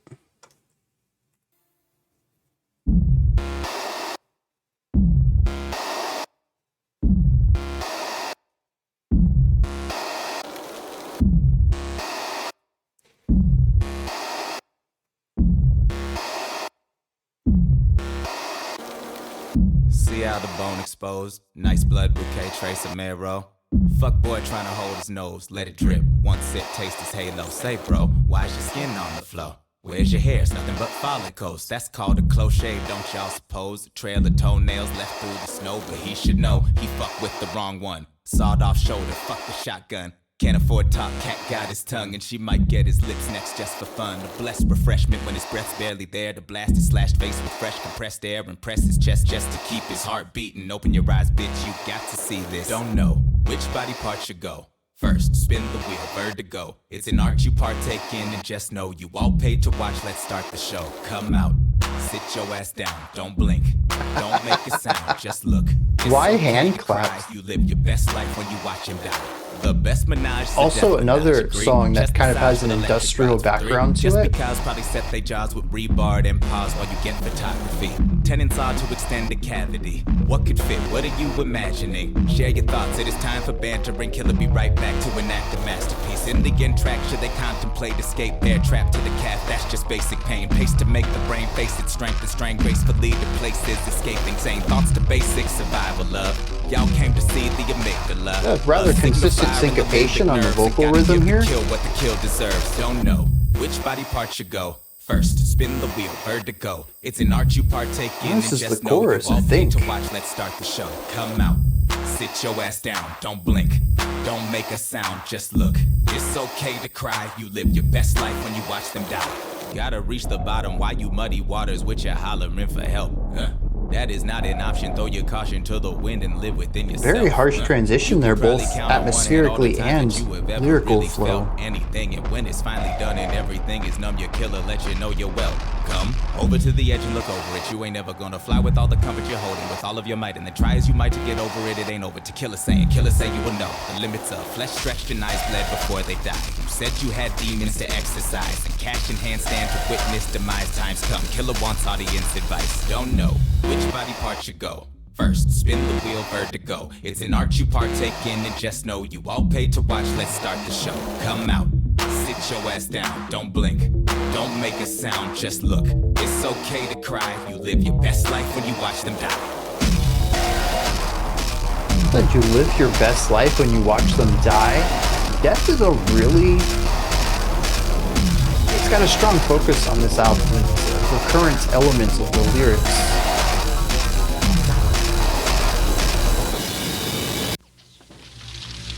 I know it's simply crazy, Dr. Fuchs, but I can't get these thoughts out of my head. These people, they want something from me. It is called paranoia, Cynthia. I would like to try a somewhat unconventional procedure with you, if that is acceptable. I believe it will alleviate these visions you are experiencing. It's a terrible accent. If you say so, Doctor. Please, have a seat. I am going to hold up my watch, and I want you to look at it. I want you to keep your eyes on it, follow it as it swings. Do not look away. Excellent. Your eyes are getting tired. As you become aware of how heavy your eyelids are, feel your entire body relax. Deeper now. Take a deep breath and just let it go. And as you exhale, let your shoulders shrug. Feel your body go limp. Imagine you're an old coat thrown over the back of It's a interesting chair. this is called Possession You and are not... completely relaxed now. yeah, what is this In front called? of your face, Like the picture a dark swinging pocket red watch. cloud. Observe it floating inches before your lips. Feel the heat radiating from it, almost too much to bear. And as you take another breath, suck the cloud deep in your lungs. Feel it fill your body. Feel its heat spread through your limbs. And with each breath, feel the churning cloud of What is hate this and thing called? darkness as it seeps Hypnosis. into every cell of every organ. Priming them, preparing them to accept into your soul. Yeah, we're gonna roll it over again. I don't have a lot to add to the show, and this is motherfucking scripture right here, you heard? The good book says and all that shit. You wanna talk about mind control? Just flip a motherfucking song for that ass. Open your hymnal to page 16. We got Counterfeit Madison and Robin Hood on this one. You understand? You gonna meet your man? You still owe for that rib. A hoe gotta pay that back with interest. Cross hard, die slow, light rain, pink coat, false lash, high heel, real skin. That is a very specific sound. I've heard it on an amp before. Red lips. It's like if the cable is unprotected, is that the word? And there's signal interference. And that comes through into the speaker. I've heard that after plugging in a guitar. Wait till a bitch purse is getting a bitch head. And on the 16th letter, a hoe gon' say what you said.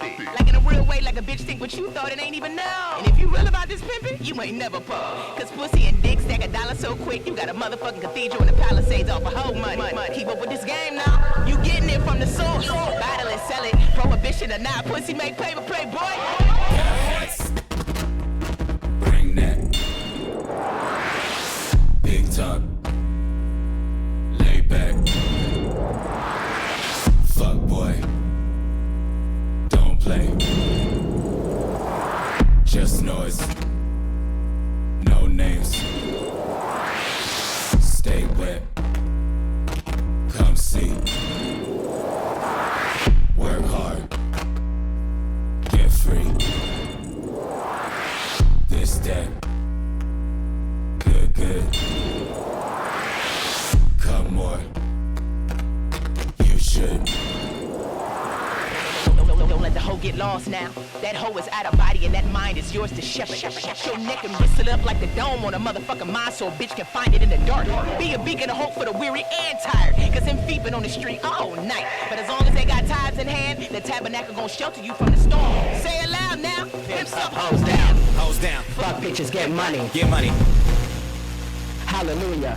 Bringing back fuzz, Amen. distortion from, was that Club Down? Oh no, that was La Mole Ordina. The one that ended with the low hum of an amp. Bow your head, repeat what is said.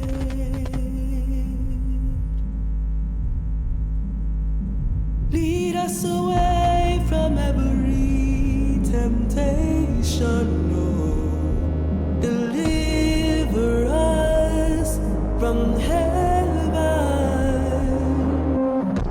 Queen and kingdom, carnal inside. Glory, glory, hallelujah. Mysterious ways the Spirit moves. Heavy compression and possibly ducking going on there too.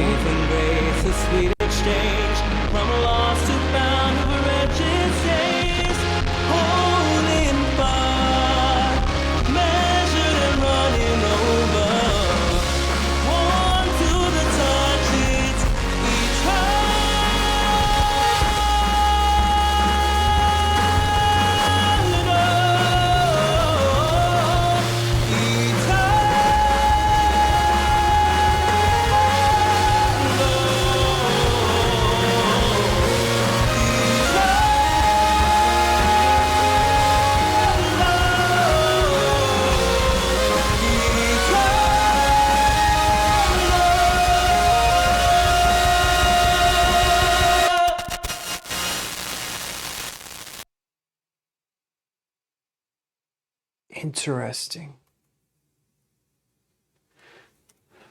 I don't have a lot to add to the show. It's another continued expression of an industrial sort of lo-fi exploration of 80s horror soundscapes and, you know, continuance of sounds that are full of anxiety, tension, unease. Pretty much what we've been exploring this entire album. It's why I didn't pause there. And Possession Interlude, as far as I can tell, that is just a complete sample taken from, it sounds like an old TV program.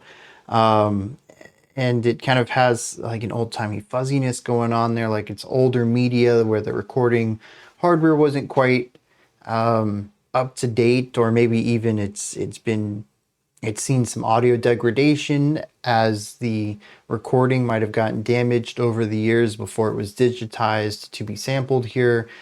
It could also be non-sampled and recorded today with production effects to make it sound like it's an older TV program. I don't know what's going on with that, but there is no music to it. It is simply a scene played out with someone talking to someone else, a little bit of back and forth, and then some sort of hypnosis process going on.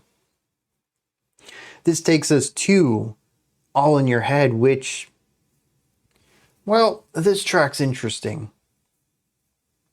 A majority of this track features amp feedback.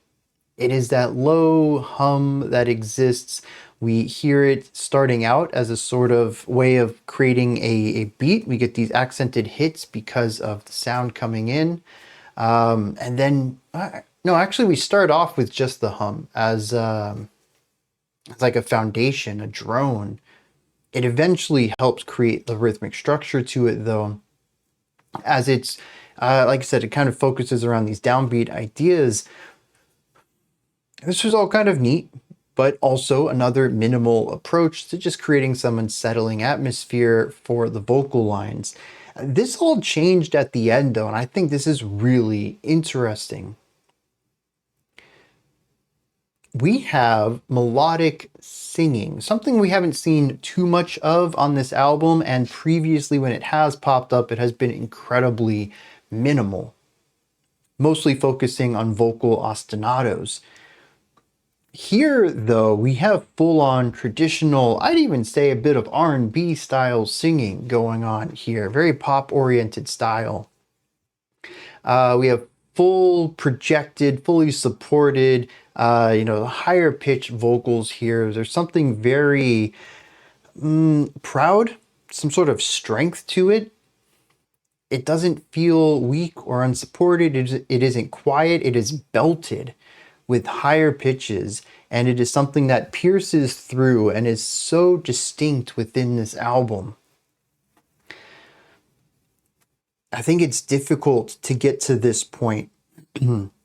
We've got to be coming up on 30 or 40 minutes into this album here and not realize how stark of a change this is to everything we have listened to so far, vocals or instrumental.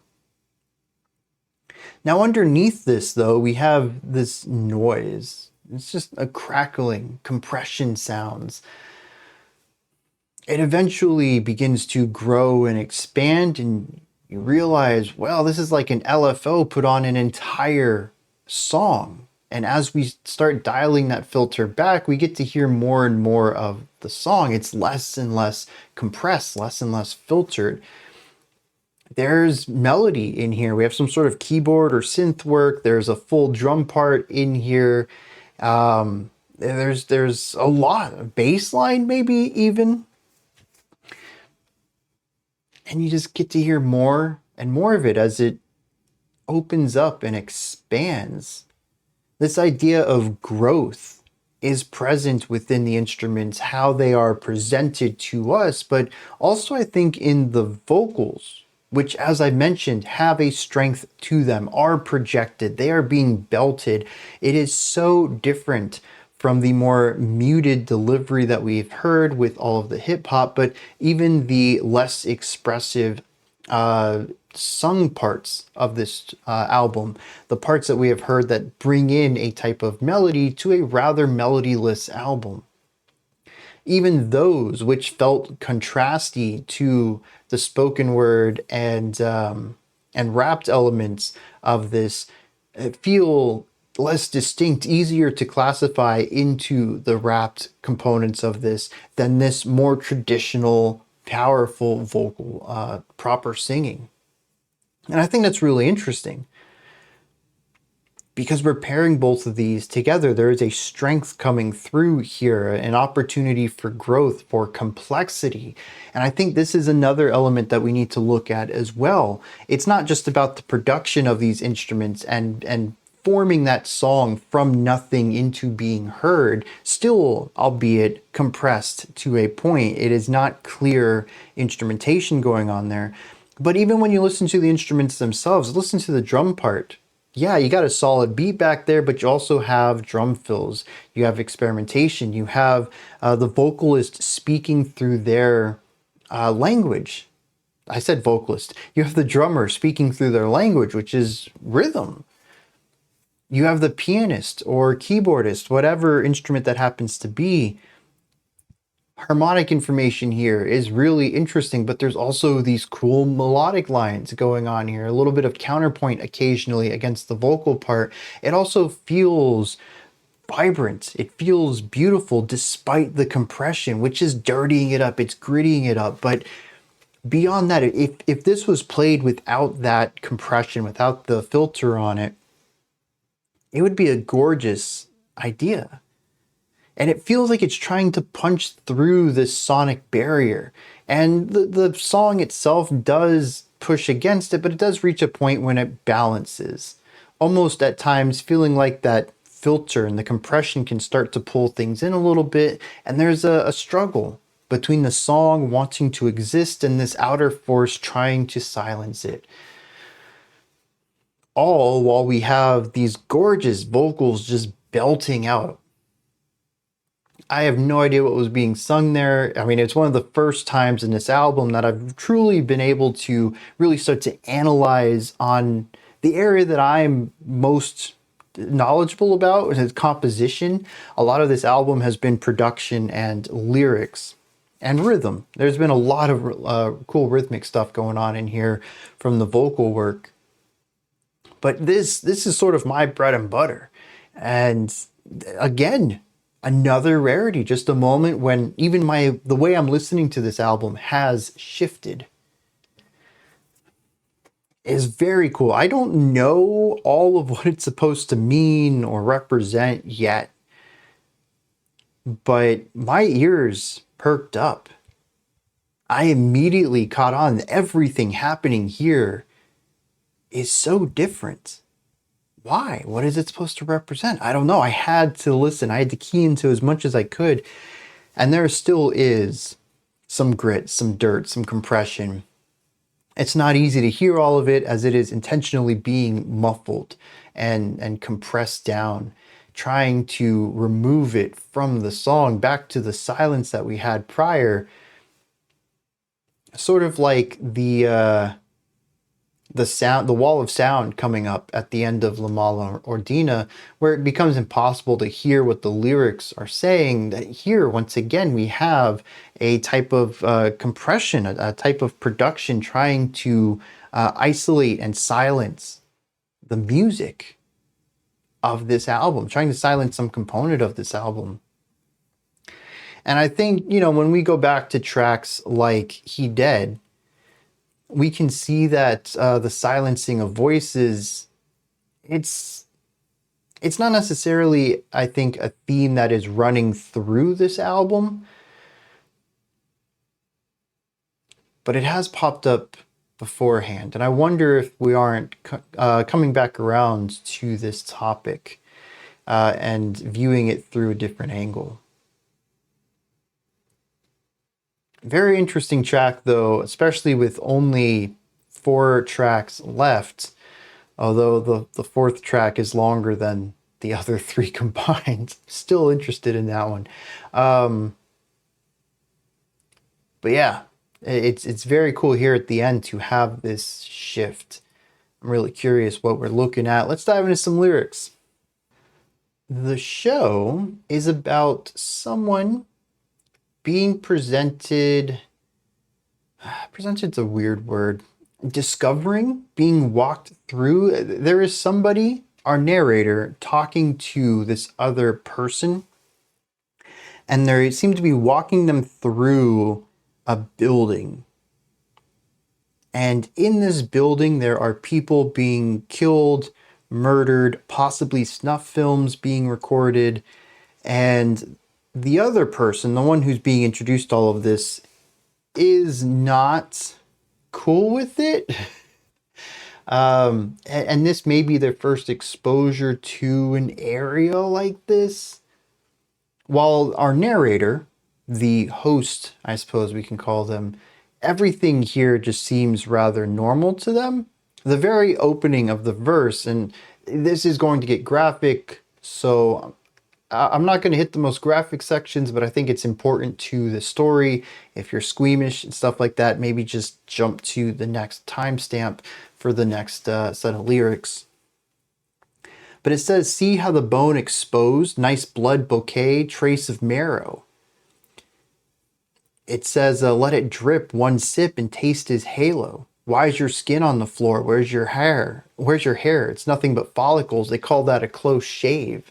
Says there's a sawed off shoulder, but fuck the shotgun. Can't talk anymore. Cat's got his tongue. Basically all sorts of physical violence and torture and deformation going on here.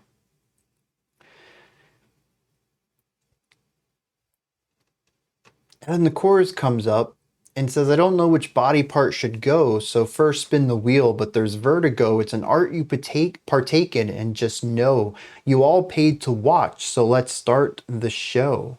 It's okay to cry. You live your best life when you watch them die.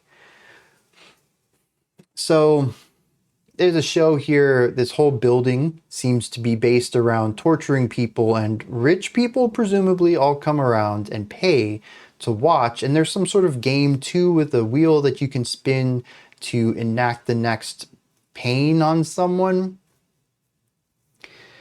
Verse 2 is more of this, kind of talks about why people would want to do this, that there's photography, and it's about masterpieces of murder and violence, and I don't know. It says that there's thoughts of basic survival, but you all came to see the amygdala, a signal fire in the limbic nerves, and got to give the kill what the kill deserves. Almost as if people who have done everything in life, maybe even particularly focusing on the ultra rich, have to do disgusting things in order to still feel something, to feel excitement of any kind.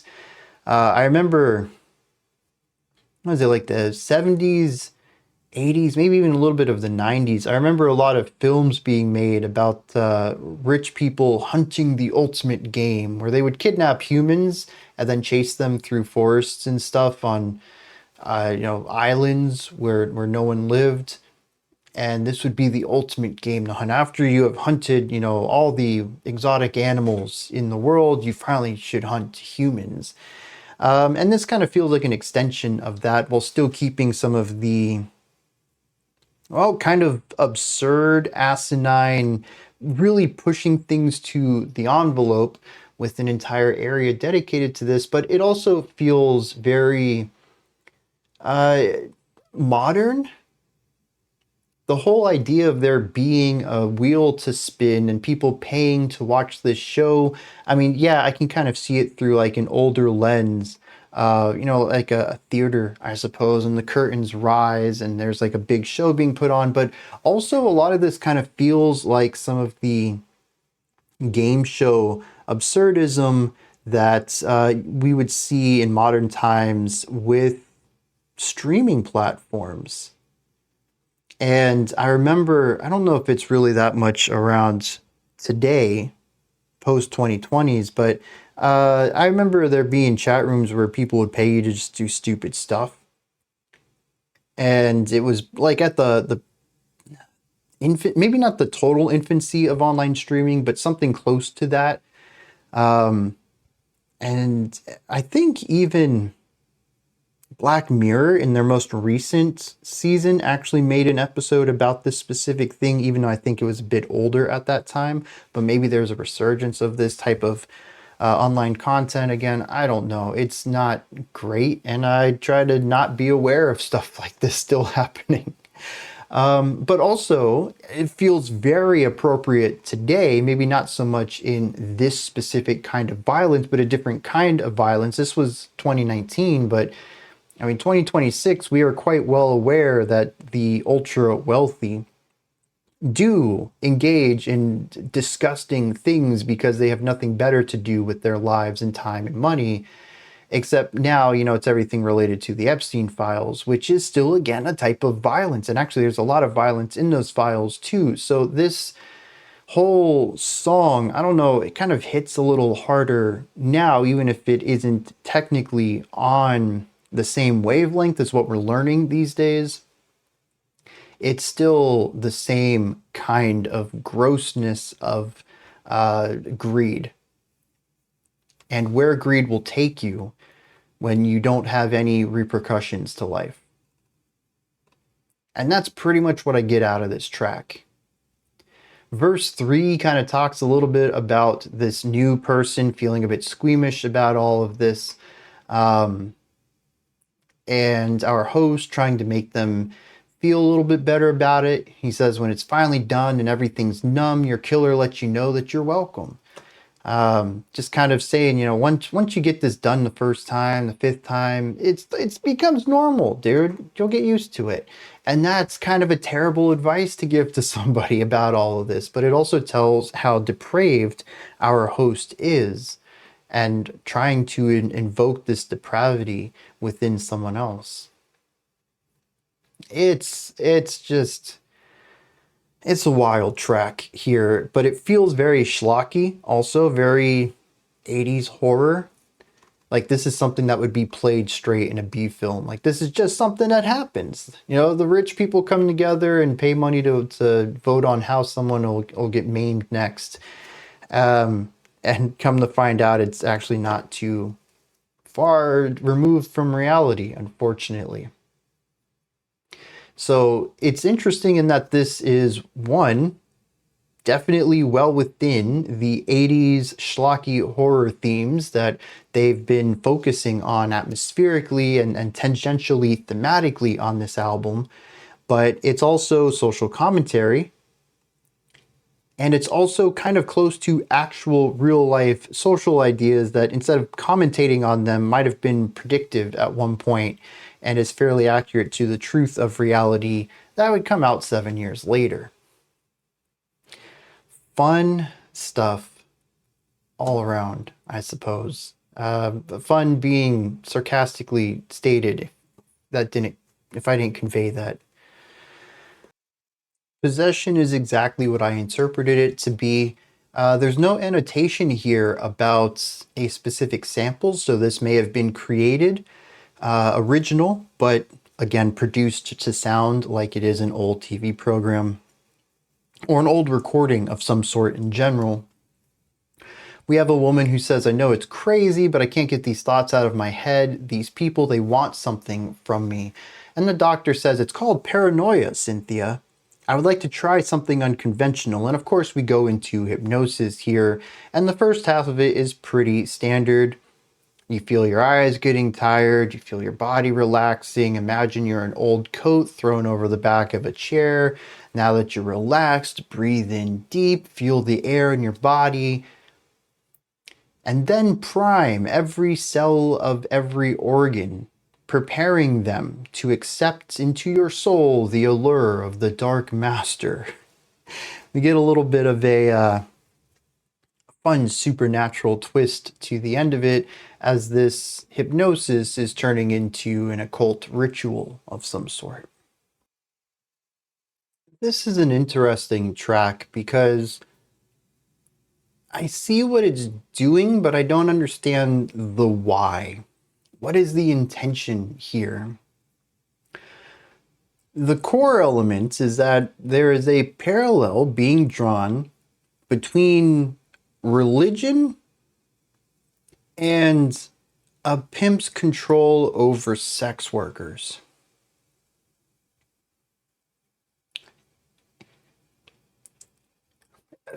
It's an interesting parallel.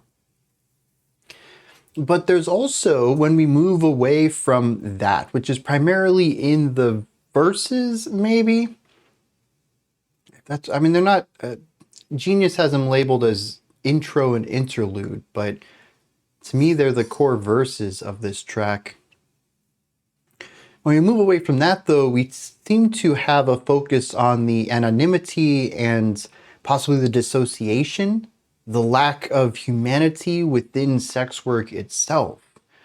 How it's very performative and transactional, and it's missing the human factor. And I don't see how these two ideas play off of each other, nor how the one parallel exists on its own either. The beginning says that this is the scripture. It's the good book. You want to talk about mind control? Flip to a motherfucking psalm. Open your hymnal to page 16. God said, let there be light. Talk about showing a bitch to the end of the tunnel, you understand? You still owe for that rib. A hoe's got to pay that back with interest. So we have the rib idea that first God created Adam, and then he took one of Adam's ribs to create Eve. He says you got to pay that back. And of course, a pimp also wants the money from the sex workers. So we'll see later on that he says that sex is a quick way to make $1 quick, and that they're going to be living in a cathedral from this sex game, from having his sex workers go out, earn the money, then get it back to him. That is a majority of this track. It is using terminology of religion and drawing a parallel as a pimp talks to his sex workers. But then we have what I read as the chorus. It says, cross heart, die slow, light rain, thin coat, false lash, high heel, real skin, come feel. Blonde hair, red lips, blue face. Interesting description there. Tie clips, look love, you want this ass, don't front. And it is a sex worker on the street trying to provoke someone to pay them for sex.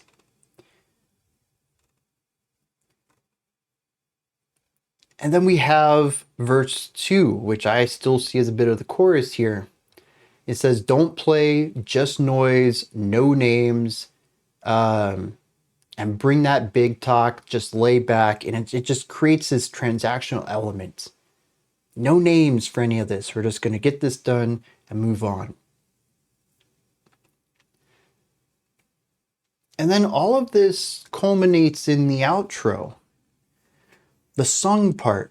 It says, bow your head and repeat what is said. Lead us away from every temptation. Deliver us to heaven, queen and kingdom. Call them inside. Glory, glory, hallelujah. Mysterious ways his spirit moves, but let your body mourn in peace. Amazing grace his sweet exchange. From lost to found, the wretched saved. Holy and far, measured and running over. Warm to the touch. It's eternal. So bringing in this gospel-y component to the song makes sense, as the religious element has already been present lyrically. But what is this trying to say? I feel like there's a lot of threads present here, and I just don't understand how any of them tie together. It's like you have it's like I have a puzzle in front of me. I got all the pieces laid out. I got a box. I kind of see what it's all supposed to be like, but every time I try to put some pieces together, they don't fit. None of them fit. Even when the pictures on the two pieces look like they should, the way that the cutouts are don't match. It's like I'm right on the cusp of seeing the bigger picture, but I don't. And it's kind of frustrating, especially with how straightforward this album has been. Even with its metaphorical layers, I've been able to pick up on most of it. And here I'm a bit lost. I don't... Unless we're supposed to be looking at it at the other way, that religion is like a pimp controlling the people within it. rather than the way I read it, which was the inverse of that.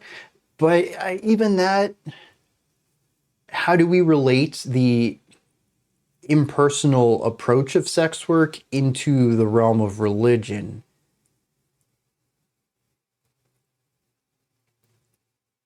I mean, unless sex work itself is the evangelical component of preaching the word to others to get them to convert, in which case they don't care who you are or how you do it as long as you get more people in. Instead of money, we're looking at converts. We're looking at people to, support our numbers. There are now X billion amount of Christians in the world or something like that. But even that feels a bit of a stretch. And I don't see how that would fit in with the outro either. So I'm very lost on this one. I'd love to hear someone else's take on this. Next up is Blood of the Fang. Also, Possession musically went right into All in Your Head. Should I be interpreting the ritual into this? Because we did say allow the dark master into your soul, and then we had a song about religion. Am I supposed to be reading into that somehow? I don't know. Again, I see the threads. I can't make them work together. All right, let's check out Blood of the Fang.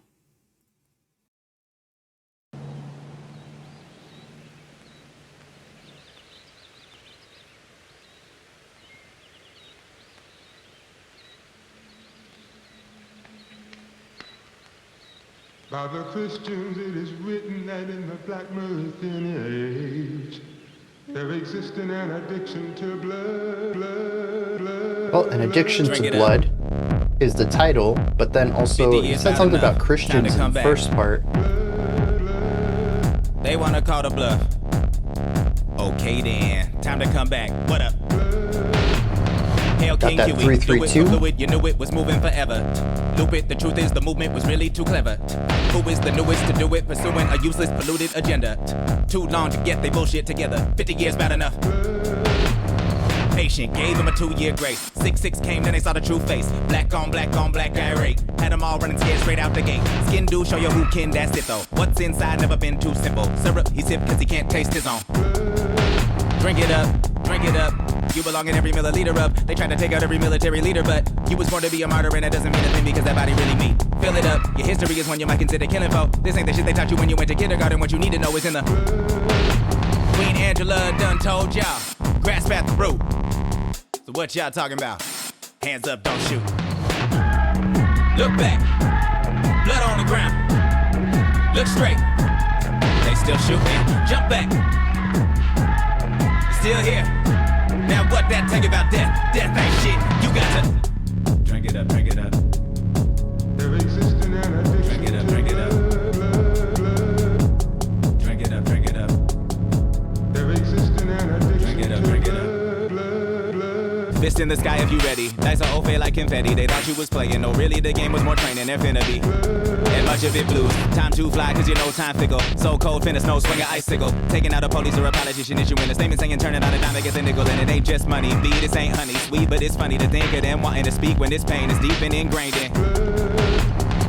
Drink it up, dress it down. Queen shit, wear the crown. King shit, wear the wounds. New blood in the wombs. Loose, split the tombs. Bubble goose, suede shoes. Looking like a who's who with the dead. Come back, bust ahead. Run track to the red. Black suit, black hair, black wings, black stare, black over the button up, bruh. Acting a fool when just acting. You knew about adapting since you started tapping. And in the dark, flapping the full moon. Asking if you knew the passion that grew on a mask. Because they were never seeing the basics. Geronimo, Erica, Gregory with their faces. And every book record or CD even made the MP3s laced it.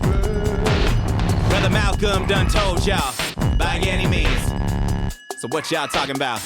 All on the same team. Look back. Blood on the ground. Look straight. They still shooting. Jump back. Still here. Now what that tell you about death? Death ain't shit. You got to drink it up, drink it up. There exists an addiction. Drink it up, drink it up. Drink it up, drink it up. It's interesting. What little I'm picking up on this, I think the blood has two meanings from two different perspectives. There wasn't ever really an opponent for what they figured was only 3/5 human, and they thought they couldn't slay by disconnecting for the truth. But look, your brother George is back again and never did look fine. I said it's time to gather up another meeting of the Ines. Said they quit and could kill him in America. Can't either, man. He been sleeping since 71. Ain't it time to feed her? Really sip a little something. He up in the Cadillac with Lil Bobby Hutton. Ron Shotty with the shotty swooping up the cousins. They still whooping for your blood. Bobby Steele is at the door, but then you group up at the club and brother Eldridge just keeping souls on ice till the time was just right now. Suffices. Emery got the scene drawn up nice and a Feeny here with pocket. Thug life. Kathleen, black and beautiful as a model. Was out up in here sipping the bloody Captain Cubano with Hill on the seat next to a baby sitting the ride waiting for him to say something fly. But that mother following to the night. Let it swallow eyes on the sparrow tomorrow. You know the marrow is hollow when light is airing the collars after the rest of the model of effervescence. When all of it manifested, they never bothered to question while calling for the arrest and murder. Guess they never knew it was a test to best assess the way to move in and digest the flesh of every wicked human to the best. And blackest blood is back to ruling Prince Stokely. Done told y'all, have no fear. So how come every time they be like, yeah, yeah, yeah, y'all look scared? Look back, blood on the ground. Look straight, they still shooting. Jump back, still here. Now what that tell you about death? Death ain't shit. You got to drink it up, drink it up. They're existing and addicted. Drink it up, drink it up. Drink it up, drink it up. They're existing and addicted. Drink it up, drink it up. Among its people. All right, we are going to stop here because this is interesting. This is the first song in a while where David has rapped over a fairly consistent beat. Atmospherically, again, it's heavy, it's dark. It's not exactly a comfortable sound overall. We have harsher sounds in general on the more percussive sounds. But we are looking at something that is consistent. We don't have David just rapping in a void like what we've heard on most of the tracks this album. And I think it's really interesting because it gives this song an energy. It gives it a momentum that we haven't really heard too much of. And I think, even just listening to it, I haven't looked at the lyrics yet, but I feel like there are more words in here than usual. And part of that, I think, comes down to the fact that this is some of the fastest I think David has rapped on this album yet. Mixed with the speed of the lyrics, and as many lyrics are put into such a short amount of time. And when you mix that with the fact that there is a beat on this, it creates an intensity. It creates an energy that hasn't really been present on the album much. It feels like someone who needs to keep going. It has direction. It has momentum. A lot of this has sort of felt like I have a moment, let me tell you something. That's kind of what it's felt like. There has been a calmness of intensity where there isn't a need to do things quickly. I think one time that we saw a little deviation from this was He Dead, which was about violence and incarceration against Black folk and the need to keep moving. Nothing is Safe also created a very intense in this moment vibe throughout it, but the story was also very intense and in this moment. We saw a little bit of this on Run for Your Life as well, particularly in the, we kind of heard it with the heavy breathing in Run for Your Life at the start that implied a rushness, but I don't think there was no beat to that because that was the one that was in the city with the drive-by car radio sounds. But there was an implication of actually running shows up a lot in here. I mean, even the chorus to this one, which was something like, look back and see the blood and then look forward and keep going or something like that. Even that portrays this idea of a sprint, of running from something. That's been a fairly consistent theme on this album. Musically, though, we're finally approaching that sound. Something that has direction and momentum and just needs to get there as fast as possible. There's an urgency to this track that I don't think we've really heard elsewhere. And much like the outro to the last track, it's just something that stands out to me. Something that provides contrast in an album that, honestly, after so many tracks, my analysis is, well, minimal, atmospheric, eerie, and unsettling to the lyrics. So when I'm getting stuff like this, it's really interesting because it does shift up the pace of the album. And I think it's interesting too that we're like almost 2 hours into this video. We're coming up to the end of the album. This is normally where I'd begin to get fatigued, especially for an album that is overly contrasty, where maybe every song is just totally different, or overly similar, where every song is pretty much the same. I'm running out of things to say. Maybe I'm not enjoying it as much. And it's where I'm starting to sort of wear down. And I'm kind of waiting for the album to end. I don't really get that here. I think each of these songs has really clicked with me well. The short run on all of these, I mean, some of these tracks are only 2 minutes long, some 3 minutes. And they just seem to fly by. Maybe it is because I'm not as analytical about this album, simply because there just isn't as much to be musically analytical about. I do find that heading into the lyrics, which we'll do in a second, I'm a little overwhelmed by that. Especially with something like this, where I think we're just going to have a massive list of words that I need to read through.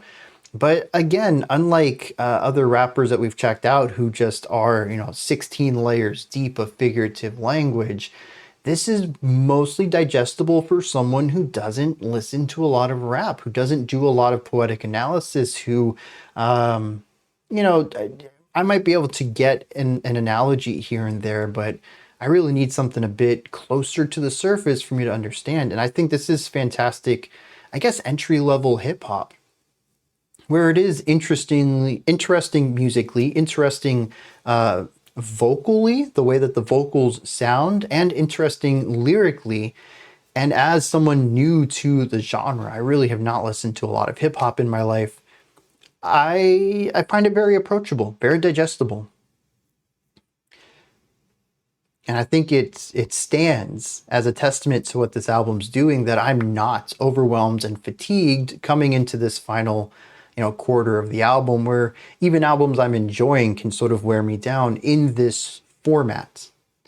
Spending 3.5 hours intently listening to 50 to 60 to 70 minutes of music, it gets tiring. And I'm not here, so that's pretty cool. Let's hit some lyrics for Blood of the Fang, and then we'll run into, I guess we'll do the next two, because that'll be like 7 minutes, and then we have an 18-minute finale, dude. That's going to be bonkers.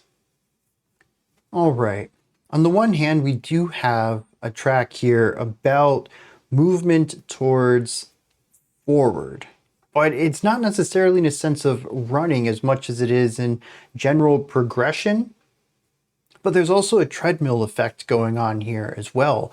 The whole concept of the song does revolve a little bit around the chorus, which says, look back, blood on the ground, look straight, they still shootin', jump back, still here. The concept of this, as we'll see as we dive into more of the verses, is that if you look back into history, there is blood on the ground, there's violence against black folk. If you look straight, they're still shooting. The oppressors are still firing at you. And when you look around, just take a moment to step back, or as he states here, jump back. It says we're still here.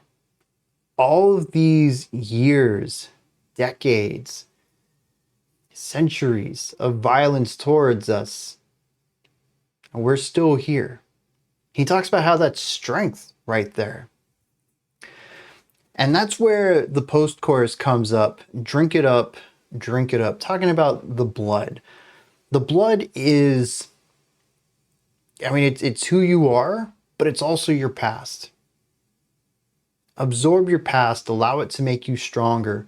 Look at the people from the past, the activists who have helped carve the way to allow you to be where you're at right now, while still understanding that the path needs to continue to be carved from here. That there still is a need to fight for your right to exist.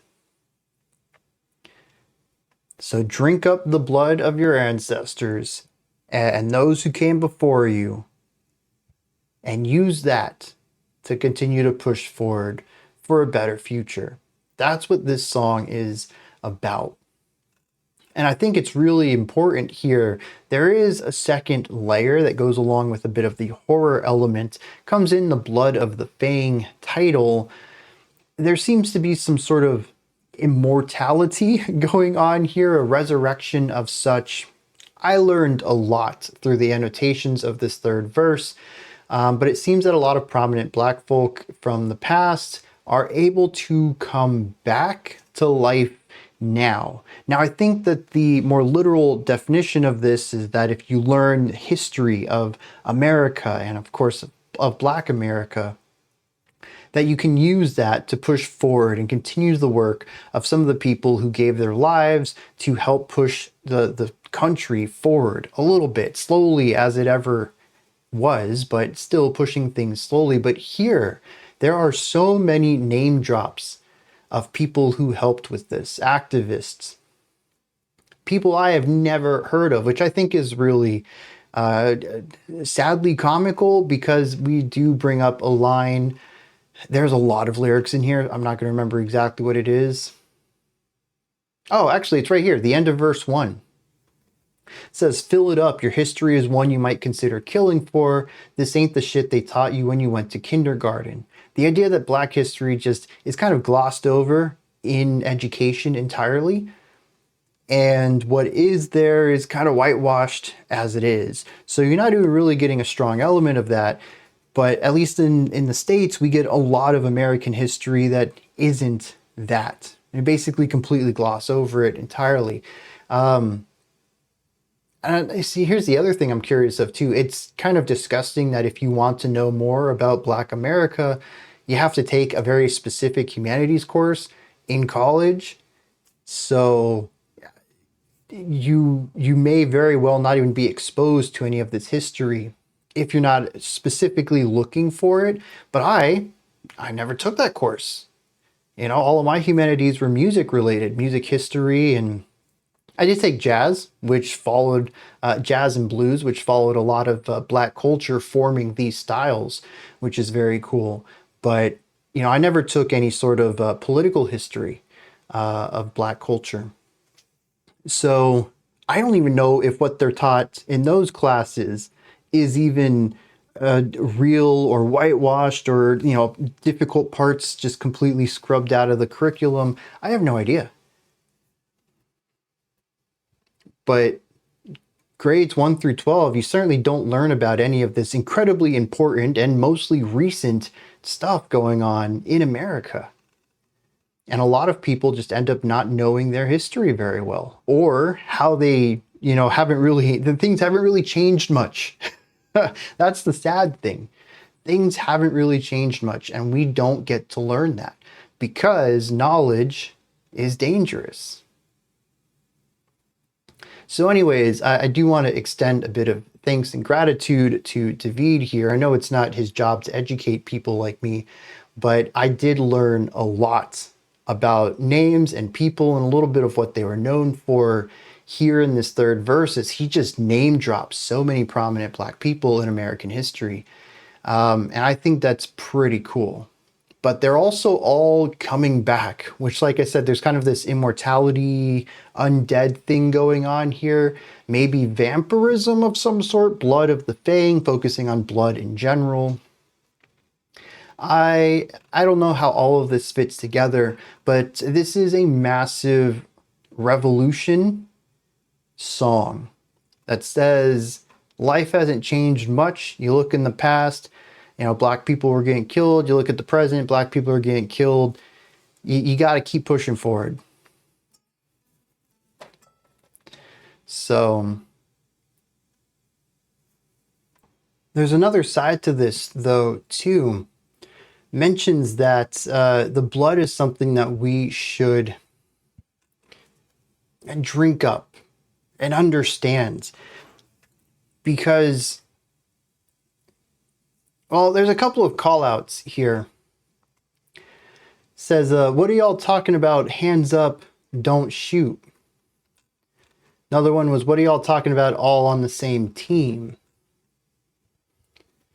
the ideas here, I think, are that, Hands Up, Don't Shoot was something that was going on around this time. I remember it sometime around the mid to late 2010s, which was almost sort of like a Twitter rallying call for Black Lives Matter, possibly.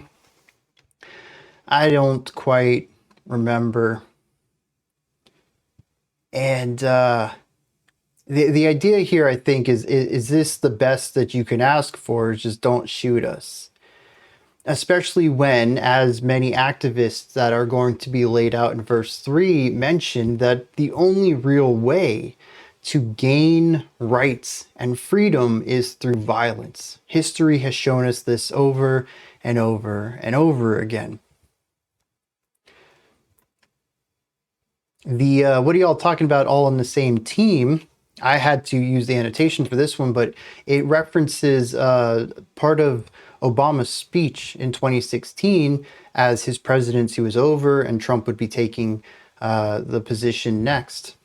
And Obama was talking about how we are all Americans, we're all on the same team, and that we're going to have a peaceful transition of power, as every presidential shift has been.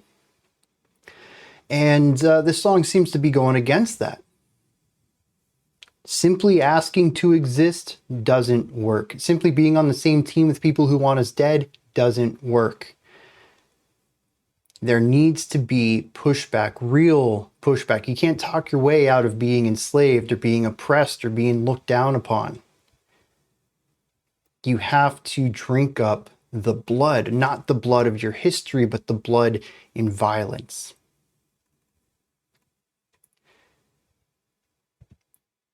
There's even one line in here in particular, says, taking out a police or a politician issuing a statement saying turn it on a dime or get the nickel. It ain't just money and this ain't just honey.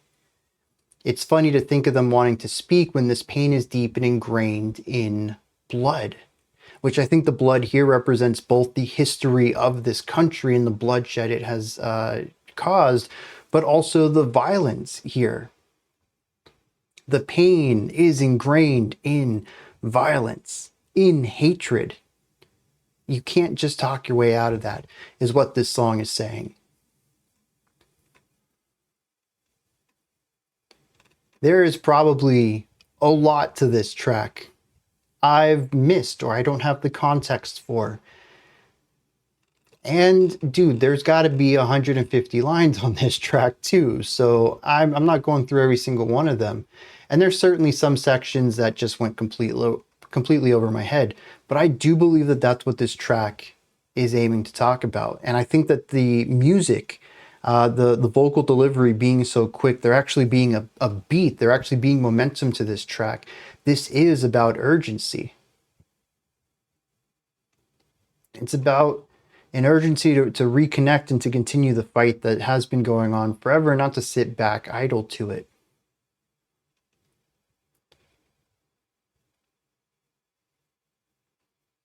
Tossing this at the end of an album, which has been pretty socially charged and politically charged already. But I mean, this is a peak. This song is, I told y'all, right? Just from the music, I had to pause this and talk about it. This wasn't like the other tracks that musically were like, okay, this is more of the same. It's going to be very lyric focused. We just need to focus on that. No, musically, this grabbed me. This is a lot of the themes of this album coming to a head. And it makes me wonder where we're going to go from here. Next up, we have Story 7, which is interesting because I have listened to Story 2, and are there really at least 7 stories? I don't know. Let's dive in, see what's going on with this one. Kimberly couldn't believe what she was seeing. Video was Granny, but she could make out his face. It clearly had to be Steve. Hadn't seen him in maybe what? It couldn't be more than a couple days. Who was this bitch on her knees? She was not even pretty. Fuck, he better not still be up in the place. She fishing around for her keys. Check the locket is broken and impatiently, a scowl on her face. Kimberly opens the door. She wasn't this ready. Almost just sounds like audio clipping. He was still there on the floor. What was left of him, gnarled bones, the body parts are piled in a mess. How easily she ignored. All of the scratches could be nails, it could be teeth, certainly not a knife. She should have looked at the floor.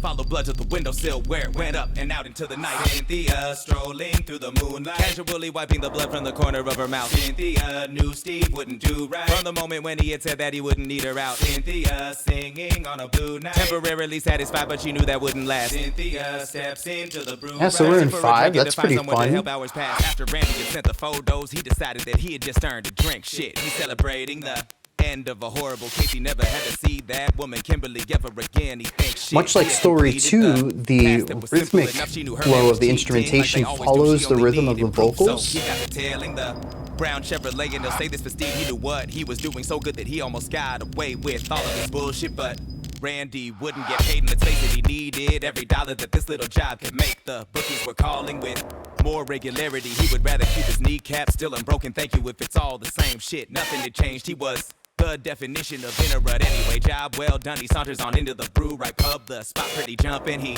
spies a seat at the bar, orders a scotch, and then feels a gentle hand on his back, and he turns to meet the eyes of a woman who tells him her name is Cynthia. Cross-legged at the bar now, holding up a drink.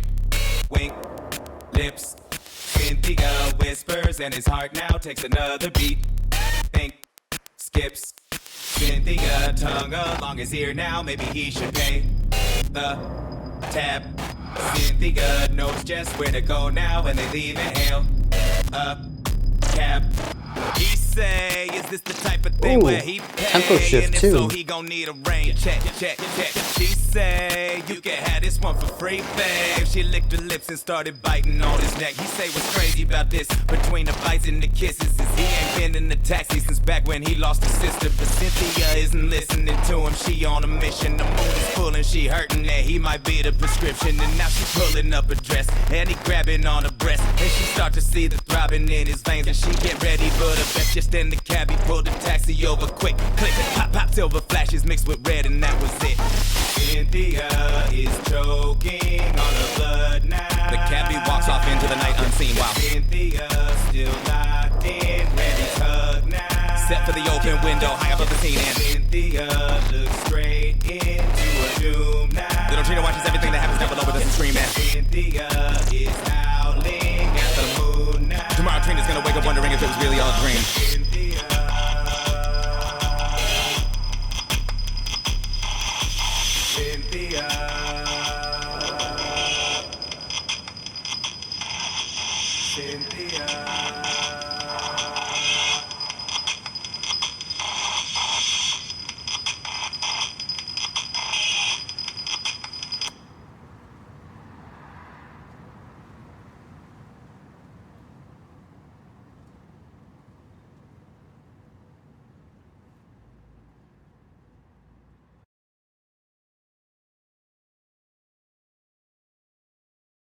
All right, another short discussion here. Sorry for the mute. I do want to touch on it though while the song is fresh in our minds. Rhythmic stuff here, absolutely bonkers. And this is almost progressive hip hop in the same way that progressive metal tends to focus very heavily on the temporal side of things, meter and phrasing, and you know, the time stuff that feels weird. We see a lot of that in here. In fact, we had one section that was in 5/4, except the first 5 and the second 5 had completely different time feels. It was really interesting to hear that 10-beat phrase. But what I love about this is that much like story 2, the drum work follows the vocal flow. And this is something that didn't really click with me ever before. I have heard story 2 twice now, once I believe on live stream, and then we just checked it out last month, I'm pretty sure it was this year. I don't know, my months run together. I listen to so much music. But yeah, so, you know, one of the cool things was that the drums and the vocals lined up on that one. And I focused more on the growth of the meter than the synchronicity between these two instruments. But it is true in this one as well. And this is a pretty cool pattern because a lot of, you know, when we talk about rapping flow, we're focusing primarily on syncopation, time feels, and polymeter, sometimes polyrhythm, against the core backbeat given to us by usually a drum of some sort. We have the beat in the background that's going to give you your 4 on the floor, or, you know, a snare accent every other beat or something. It's going to give you your consistent metric idea.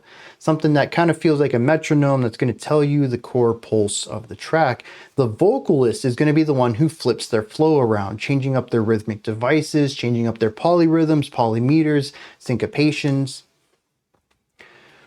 And so you don't ever really feel the changes too much because you have that consistent pulse somewhere in the track. Here, though, the drum work is changing with the vocals. So anytime that there is a flow change, you're going to feel it. You're going to get lurched into this new time feel. And it's funny because the opposite of this would be music with no general pulse, which we've had a few of them. Just vocals in a void. And honestly, I felt like most of these are free time. Sometimes I can lock into a rhythm, but given David's constant switching up of rhythmic devices and syncopation and maybe even time signatures, it never really feels like it is just a constant idea. It feels free-flowy. There is a lack of time feel in those segments or in those tracks. But for whatever reason, here with the drummer in there, probably because the drummer is also subdividing these beats into even wilder ideas alongside the shifting accent patterns of the vocals, you can really get a sense for time, for speed, time feel, syncopation, and meter, or time signature. Some people know that by. I've been saying meter a lot, but maybe people are more familiar with time signature. It is very cool to hear this because it puts my mind immediately in that space of what are we listening to? Because the drums tend to have a little bit more structure, singularity of rhythmic focus than the vocals do. The vocals will launch into a rhythmic style. Maybe we'll get 4 sentences out of it, and then they'll push into a new rhythm. We'll get 4 bars out of that. We'll push into a new rhythm. David is constantly reinventing his flow. The drums aren't. The drums tend to jump to new time signatures, new time feels, new tempos, but they are a more consistent component, and it allows me to latch on to these longer bursts of meter. And it allows me to hear more specifically how all of these time feels work together, how they're based off of one another, how we jump from one to the other.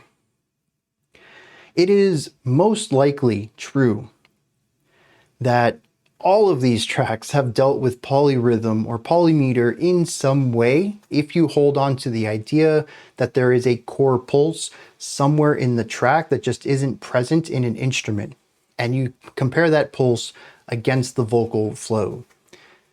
But given how minimal and atmospheric, lacking rhythm much of this album has been, it isn't something I've been able to pick up on a first-time listen. But I do like how right here at the end, one more trick thrown my way. Hey, we're going to let you peer behind the curtain a little bit. Here's a little assistance to understand the rhythmic complexity of this album. And I really appreciate that. Let me hit some lyrics on this one. This is a wild track about a woman who believes her boyfriend is cheating on her, hires a private investigator who ends up getting video footage of the protagonist's boyfriend cheating on her. She confronts him and tears him limb from limb.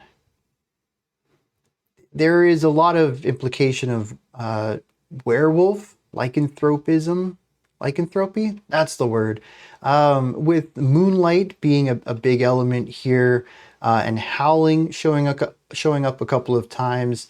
There's a focus on claws instead of nails or knives. Anyways, she completely messes her boyfriend up and decides that she needs to go out for a drink. Our perspective changes to Randy, the private investigator. And he was so happy that he didn't have to see the protagonist again. And he's just sitting here. He knew that this job was going to be, not something great. He's going to tear apart a relationship and all this stuff. But he gambles, and he's in debt, and he needs the money. So he does it anyways, and now that that's over, he goes to a pub just to grab a drink and relax. And wouldn't you know it, our protagonist werewolf lady shows up here, and she starts to seduce him to get into the back of a taxi. She starts to bite on him, and then the taxi cab stops the car, pulls out a gun, and shoots the werewolf lady with silver bullets. And she dies while looking up and howling at the moon. Wild. I don't really see too much.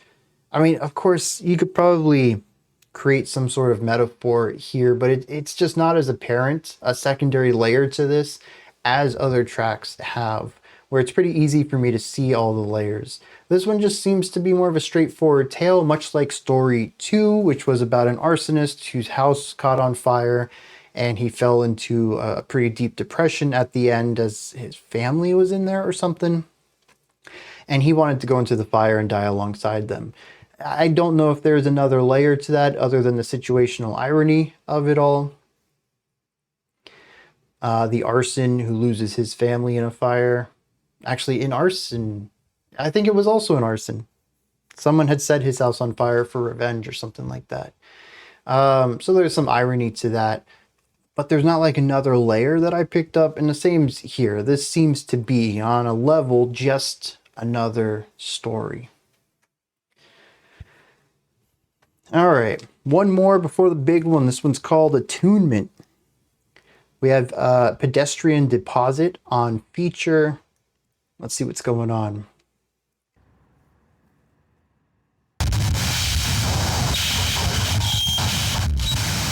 More noise?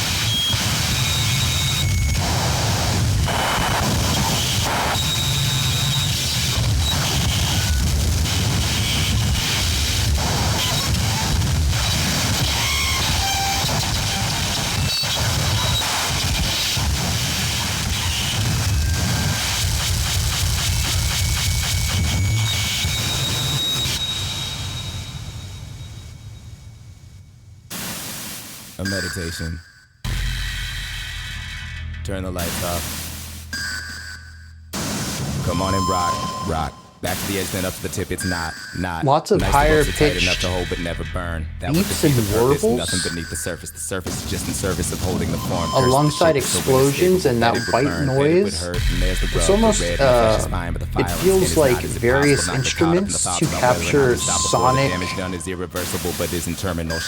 ideas, radars, LiDAR and stuff like that. Back to the edge, then up to the tip. It's not. Nice, the ropes are tight enough to hold but never burn. That would defeat the purpose, nothing beneath the surface. In earnest, you should just let go before the damage done is irreversible but isn't terminal. Shit, goddammit, loosen the grip, but then the body would slip. The blasted body busy being a building built on the basis of never knowing it's nothing. But what if you do? What did you do? What did she say? She was nice but ain't shit. Made a mean bowl of rice and then dipped, and the drip is literally slipping away from the fingertips. It could cripple a man in a minute if a man could have had a reason to live.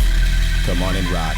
Back to the edge, then up to the tip. It's not. Nice, the ropes are tight enough to hold but never burn. That would defeat the purpose, nothing beneath the surface. Shit, the drip is literally slipping away from the fingertips. It cripple a man in a minute if man could have had a reason to live. He would be wrong. Along come the longing. Have you waited long enough? See, I have a general pulse, but what's the phrasing of all of this? Without knowing the phrasing, it's tough to feel time signature.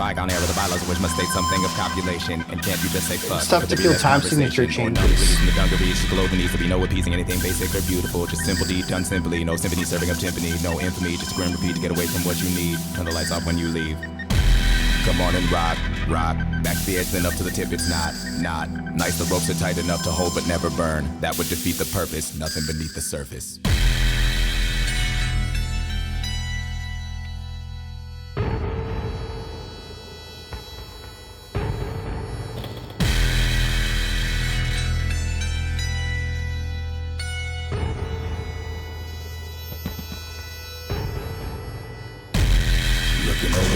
Change the drop, why the screw face? You've been saying you wanted to stop, why don't you take one more step and let God for what you make? Up in your head, stir the pot while you lose faith. Shouldn't be so hard to be a part and be a part of either. Shouldn't need to start and need a part to be a part neither.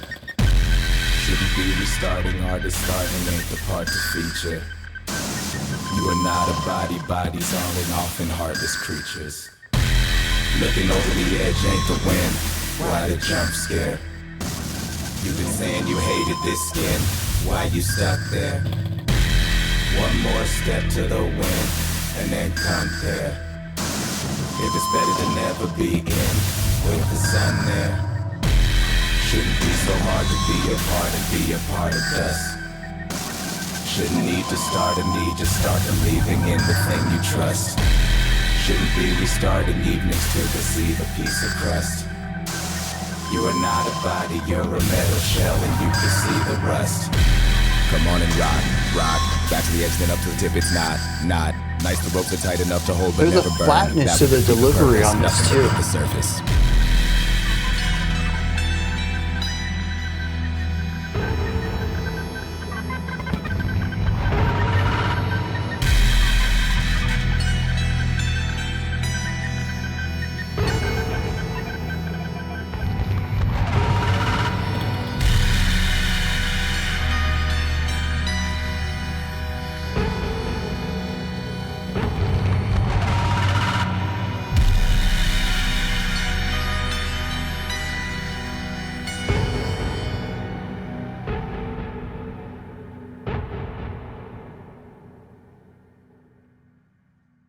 It's interesting that my first reaction to understanding this track isn't through the lens of electronic music.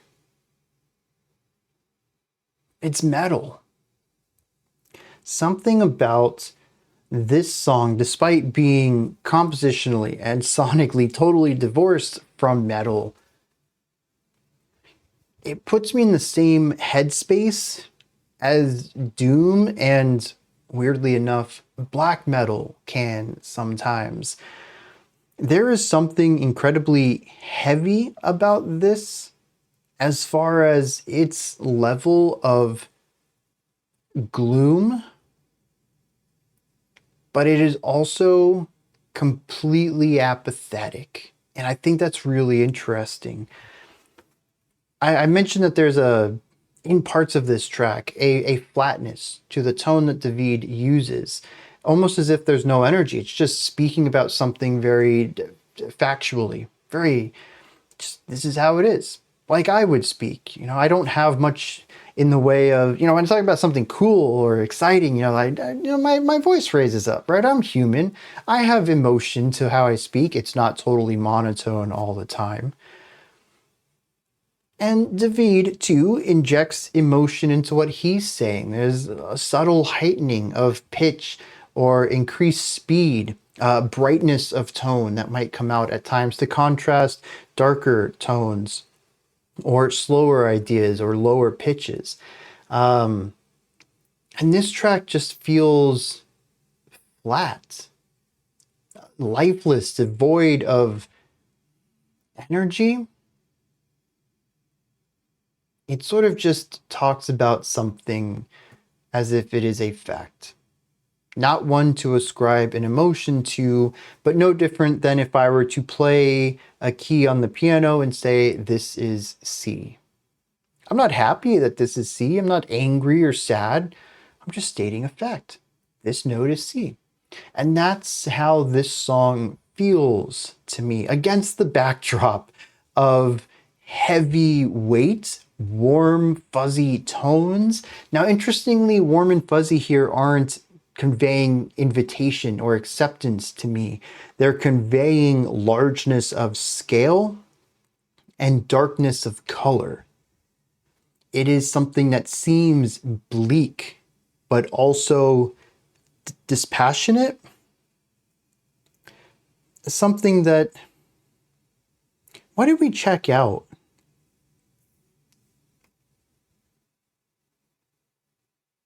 Oh, it was actually nothing is safe earlier in here. How death was a constant. It doesn't care for you. It just is. It's not specifically seeking you out because it wants to take your life. It's just, this is your time, and now death's job is to take you from the living, right? Something dispassionate and completely detached from the experience of human death. And that's kind of what I'm getting here, this apathetic angle to it. It doesn't have, the atmosphere doesn't have an emotion towards the vocals. It has, I read an emotion out of it. It feels doomy and gloomy and maybe even nihilistic. Like I said, there's some black metal parallels here. And it's more of my reaction to this than something, you know, technically a part of the music or production itself. But yeah, there's just this, the song doesn't feel like it cares. Not in a manner of antagonism, like I don't care what happens to you, but simply like I don't care. The song does not care about the vocals. It does not care about me as a listener. It simply exists. And I think that's pretty interesting because the song musically also doesn't change much. It is a singularity, a monolith.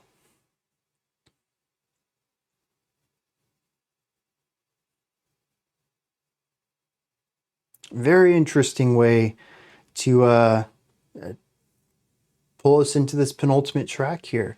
Let me read some lyrics to this, and we'll move on to our final 18-minute epic.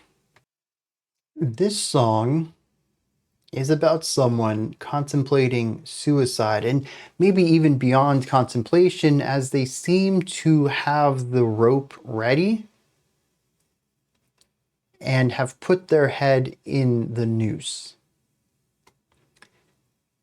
There's a lot of thought that goes into this, though. It talks about the ropes being tight enough to hold, but not to cause any burn on the skin. But as we see in verse 2, he thinks, we should get this done, but what if it's not enough? What if the damage that is done is irreversible, but not terminal? So I do harm my body, but I don't die. And I harm my body in a way that's going to affect my future, and I'm going to worsen my living standards and not actually commit suicide. That part's going to fail. So he says, shit, God damn it, loosen the grip. So he's kind of like going through this, trying to find the perfect way to commit suicide, to make sure that everything works as it's intended, without having any case of failure. He talks about some things that might cause him to stop, though. There's a person that's kind of nice, that kind of some secondary character in their life. But there's this voice that says, come on, rock, rock, back to the edge, then up to the tip. Let's get to the edge of this and make the jump. Then we have that same voice kind of bringing in all these other ideas. Well, you did spend some time with someone. There's a she in here. It says, but you talked too long. You were too loud. There's no one in your life. That person left. It says everything in your life is kind of worthless. Why are you putting so much thought into this? Just go ahead, rock the chair, jump off the cliff. Let's go. The verse 4 is the culmination of this. It says, looking over the edge ain't the drop, so why the screw face? You've been saying you want it to stop. Why don't you take one more step and let God, or what you make up in your head, stir the pot? Shouldn't it be so hard to be a part and be a part of either? Shouldn't it need to start or need a part to be a part in neither? Shouldn't it be restarting all the starving ain't the part to feature? It says, you've had a rough life. Right here, this line, you've been saying you hated the skin. Why are you stuck here? It shouldn't be this hard to take the dive if you're not happy with life. There is this voice that's within our narrator just getting louder and louder about this, really trying to force this suicide attempt.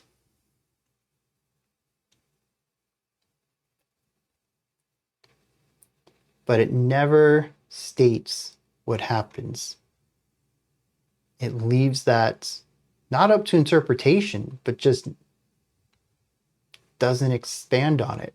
The song ends with this voice being louder than ever, and the chorus, just get up to the edge, then up on the tip.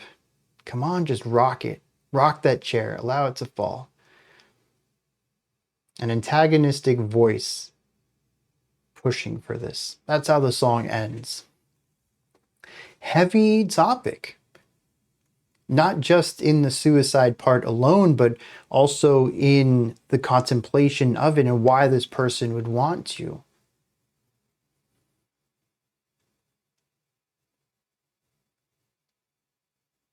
The next track is called Piano Burning.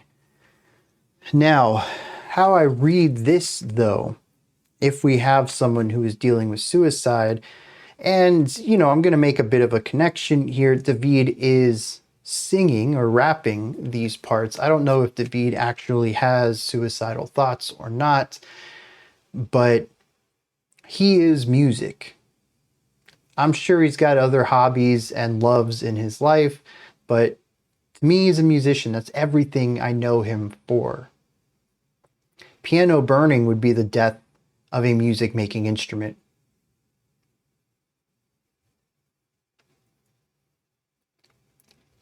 I think if attunement and piano burning are intended to be read together, that's my read on it, is that the voice wins out at the end of this album. So, let's dive into this. 18 minutes ahead of us. This is going to be a massive lyrical dive, I'm sure, at the end. Let's kick it.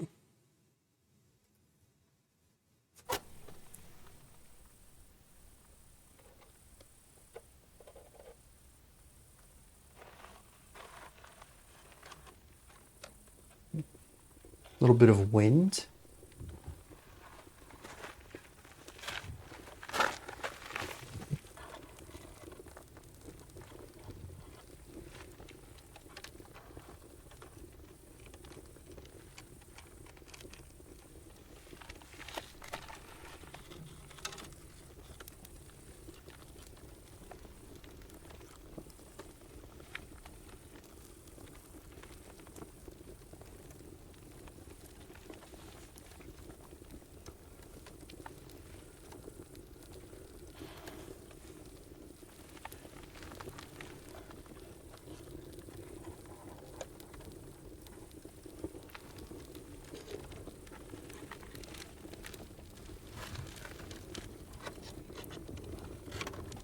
Is there going? This is already a minute in. Even on our more atmospheric intros, I don't think they've gone for more than a minute or two. Wait, there's wind. What's the other? Those sound like string.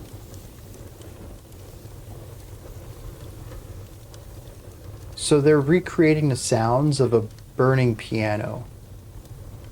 What I thought was originally wind is wood burning.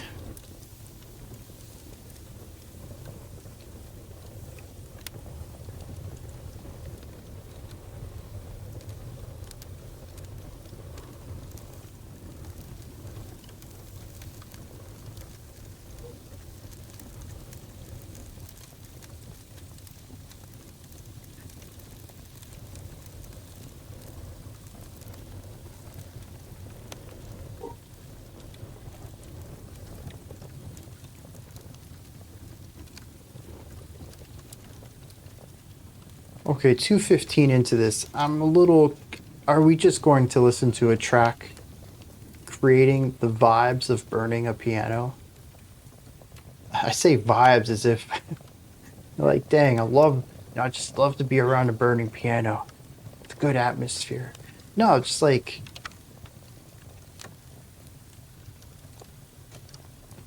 Did they really burn a piano? I mean, Igor smashed one with something.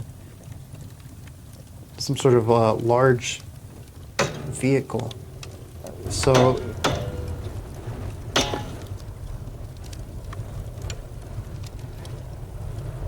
Excavator, that's what it was.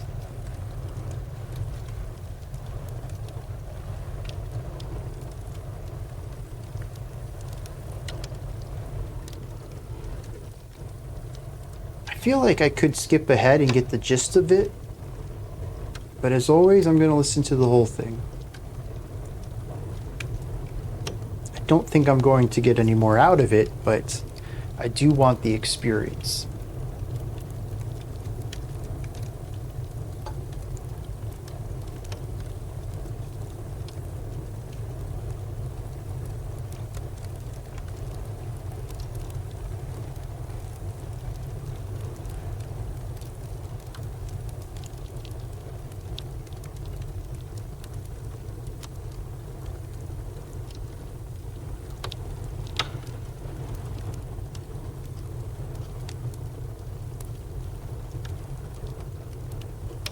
And maybe, as we get through this, maybe there will be a song somewhere in here too? Hopefully?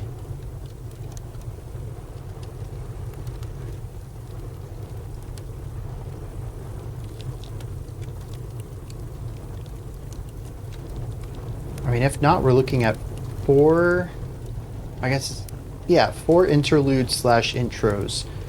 4 non-traditional song tracks. So 10 traditional tracks, 4 interludes, and 20 minutes of a piano burning. Interesting album.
Kind of curious how large of a piano this is.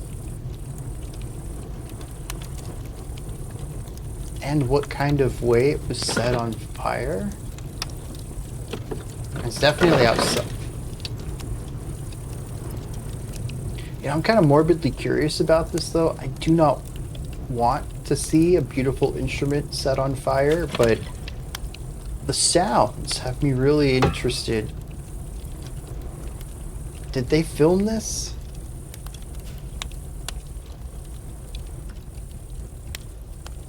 What is the purpose of it though? I think that's kind of where I'm sitting. Like I said, if I read it against attunement, I can kind of see it as a statement made about the end of that track.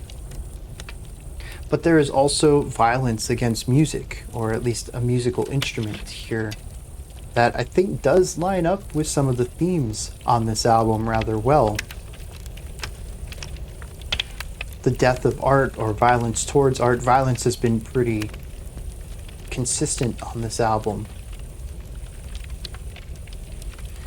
And of course, you can look at a lot of pop culture and a lot of art, particularly music as an art, and find that a lot of popular ideas originated within Black culture. So there's some threads here. I'm not sure how to pull them or how to tie them together. I can kind of see some parallels in what it might be trying to say.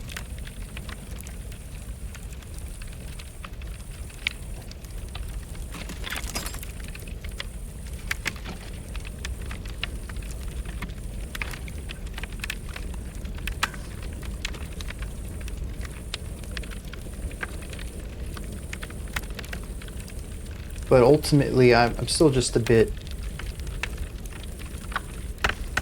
lost on the intentions of this. What is the authorial read, the authorial intent for this song? It's not even a song, it's performance art. Unless something musical happens, it's not composed.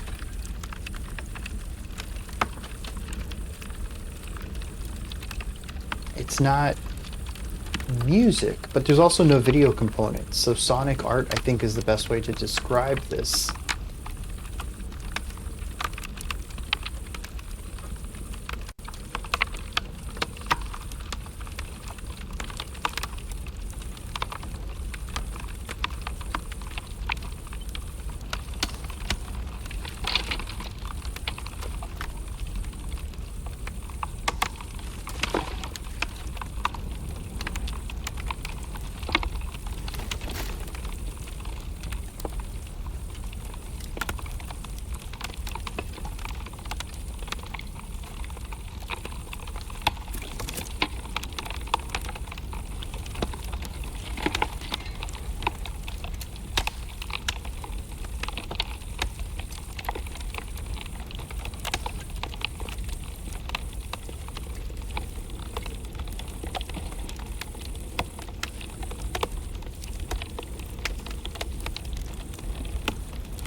I suppose I'll sum up my thoughts then. As soon as this is over, we'll just wrap up the video unless something else happens. I'll fill in some dead space. Dead space. Oh man. It's the death of the piano. That's terrible word choice there. Yeah, there's nothing going on. I like this album. As an introduction to clipping, I think that hopefully it's a good introduction, but I quite enjoyed my time with it. And I think it is one of the first full hip-hop albums I've ever heard. Most of the hip-hop I've listened to, even outside of the reaction stuff, is singles, popular tracks of the time. And that's about it. I know we've listened to that Steroid remix track from Death Grips. I think that was technically an entire EP. It was like a 46-minute song. So I guess that would count. But I do think that this is a great introduction, as I mentioned earlier, to hip-hop in general. There's a lot in here that I think makes the rhythmic density of hip-hop more palatable, and the lyrical side of things was easier for me to follow along with as well. It's also just incredibly catchy. Some of this may be that I already enjoy David as a rapper, as a wordsmith, as somebody who just has phenomenal flow. I already enjoyed his works before coming into this album, so that probably helps a bit as well. I do wish maybe at times that there was a little bit more musicality, particularly in the melodic space on this album, but honestly, I think the whole 80s atmospheric schlocky horror aesthetic works really well with the themes of these, and that the atmospheric lacking in musicality and sometimes even rhythmic focus on these tracks elevate them. It gives some of these tracks an isolated feeling, which works well with, again, the themes that they're exploring lyrically. I think artistically it's incredibly solid, even though I didn't really have a lot to latch on to and analyze today. Kind of an easy day, if you will, from that perspective, though the lyrics gave me a run for my money. And, you know, the video's getting close to 3.5 hours in length. I'm going to tell you, I spent a lot of time off camera reading lyrics, doing a bit of research on specific phrases or references and stuff like that, both ingenious in the connotations, because it feels like there's additional context to every single line on this album. Shout out again to the genius annotators for putting so much work and effort into giving additional context, particularly to hip-hop music.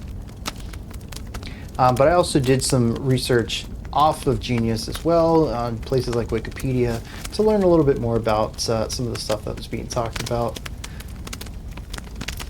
This was, I'm looking at the clock. This is a 6-hour day for me.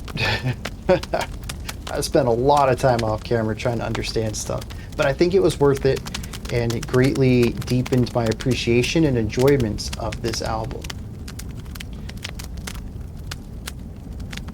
I want to listen to it again. I don't know if I'm going to have time. I'm behind on 2026 releases already, and I've been really enjoying revisiting some of my favorites from last year. I gotta say, you know what? This hour goes to clipping. I gotta give this record another spin. I don't know how to fill in the next 4 minutes. I've said my piece on this. Let's just, oh, you know what's funny? What did I say early? That insect wanted to get in on this. What did I say earlier about some of these songs feeling like campfire spooky stories? And here we have Burning Wood as the way to wrap the album up. That's kind of ironic.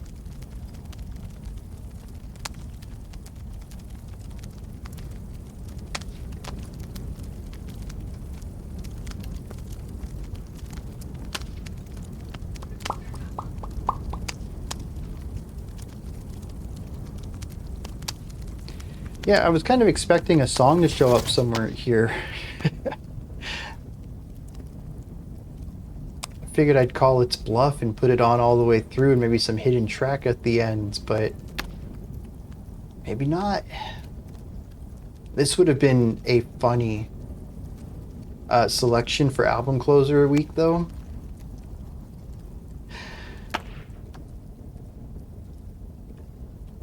Could you imagine? I would have been so lost. Not just, that someone picked this and somehow it was chosen to be during that theme, but also why it would have made. I would have had zero context from the album of why this would have been on an album at all.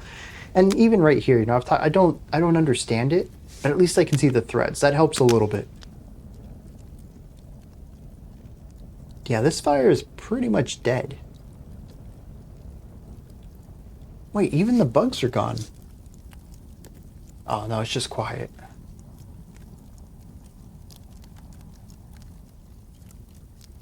The bugs have chilled out though. Not so much insect chirping happening anymore.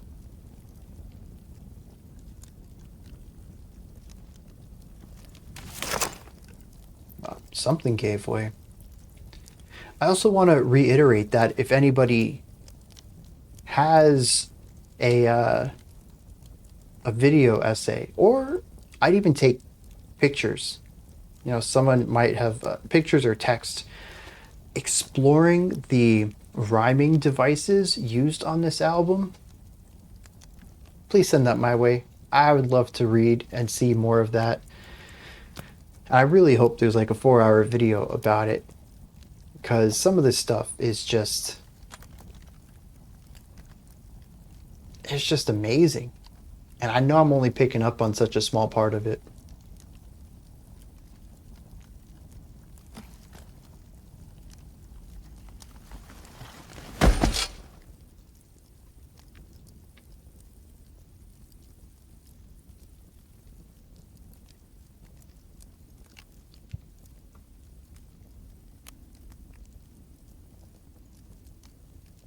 Yeah, there's no hidden track.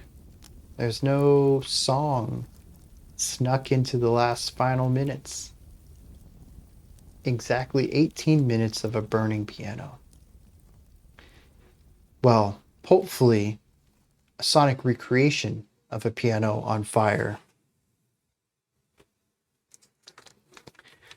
All right, these are my thoughts then on, I just thought, hey, did we do a lyrical dive on that one? Oh man, these are my thoughts on clippings. There's existed an addiction to blood. What did you think of this? Is there anything that stood out to you? Anything that you'd like to add on to what I said or correct me on? Do you have your own take, perspective, opinion, anything on this? Do you have answers to any of the questions I posed? I was quite outside my depth on this one, and I'm sure plenty of y'all probably have information to help me understand this one better. So I'm all ears. Put that stuff down in the comments section below. Above that, in the description box, you'll find a link to Linktree. It takes you here. You can find links to my music, ways to support the channel, a link to the Discord server, and so much more. Above that, if you could, like, subscribe, and ring the bell. I greatly appreciate all three of those. That wraps it up for today. I'll be back tomorrow, though, at 11 a.m. Eastern Standard Time, 4 p.m. UTC. I do know that we are over here in the States anyways, going to do a return, I think, to daylight saving time. I don't ever remember the correct terminology of when we enter and when we leave. Anyways, our time's going to be leaping forward an hour. So we're going to be moving that sometime, and it might be this weekend. I don't know. It might be tomorrow. So I just keep an eye on the usual stuff. But it's either going to be 11 a.m. Eastern Standard Time, 4 p.m. UTC, or 3 p.m. UTC. But it's going to be 11 Eastern Standard regardless. All right, I hope to see you all there, though. We're going to do a live stream. Goes for about 2 hours. We listen to a lot of cool music, good conversation. We sometimes get sidetracked and talk about some cool stuff. Genre comes up because I have opinions about music genres. But we do listen to like 12 tracks of music, and there's discussion about the songs we listen to. It's just a blast. If you can make it, definitely do so. If you can't, I always upload them relatively soon after they end for anyone who wants to watch them.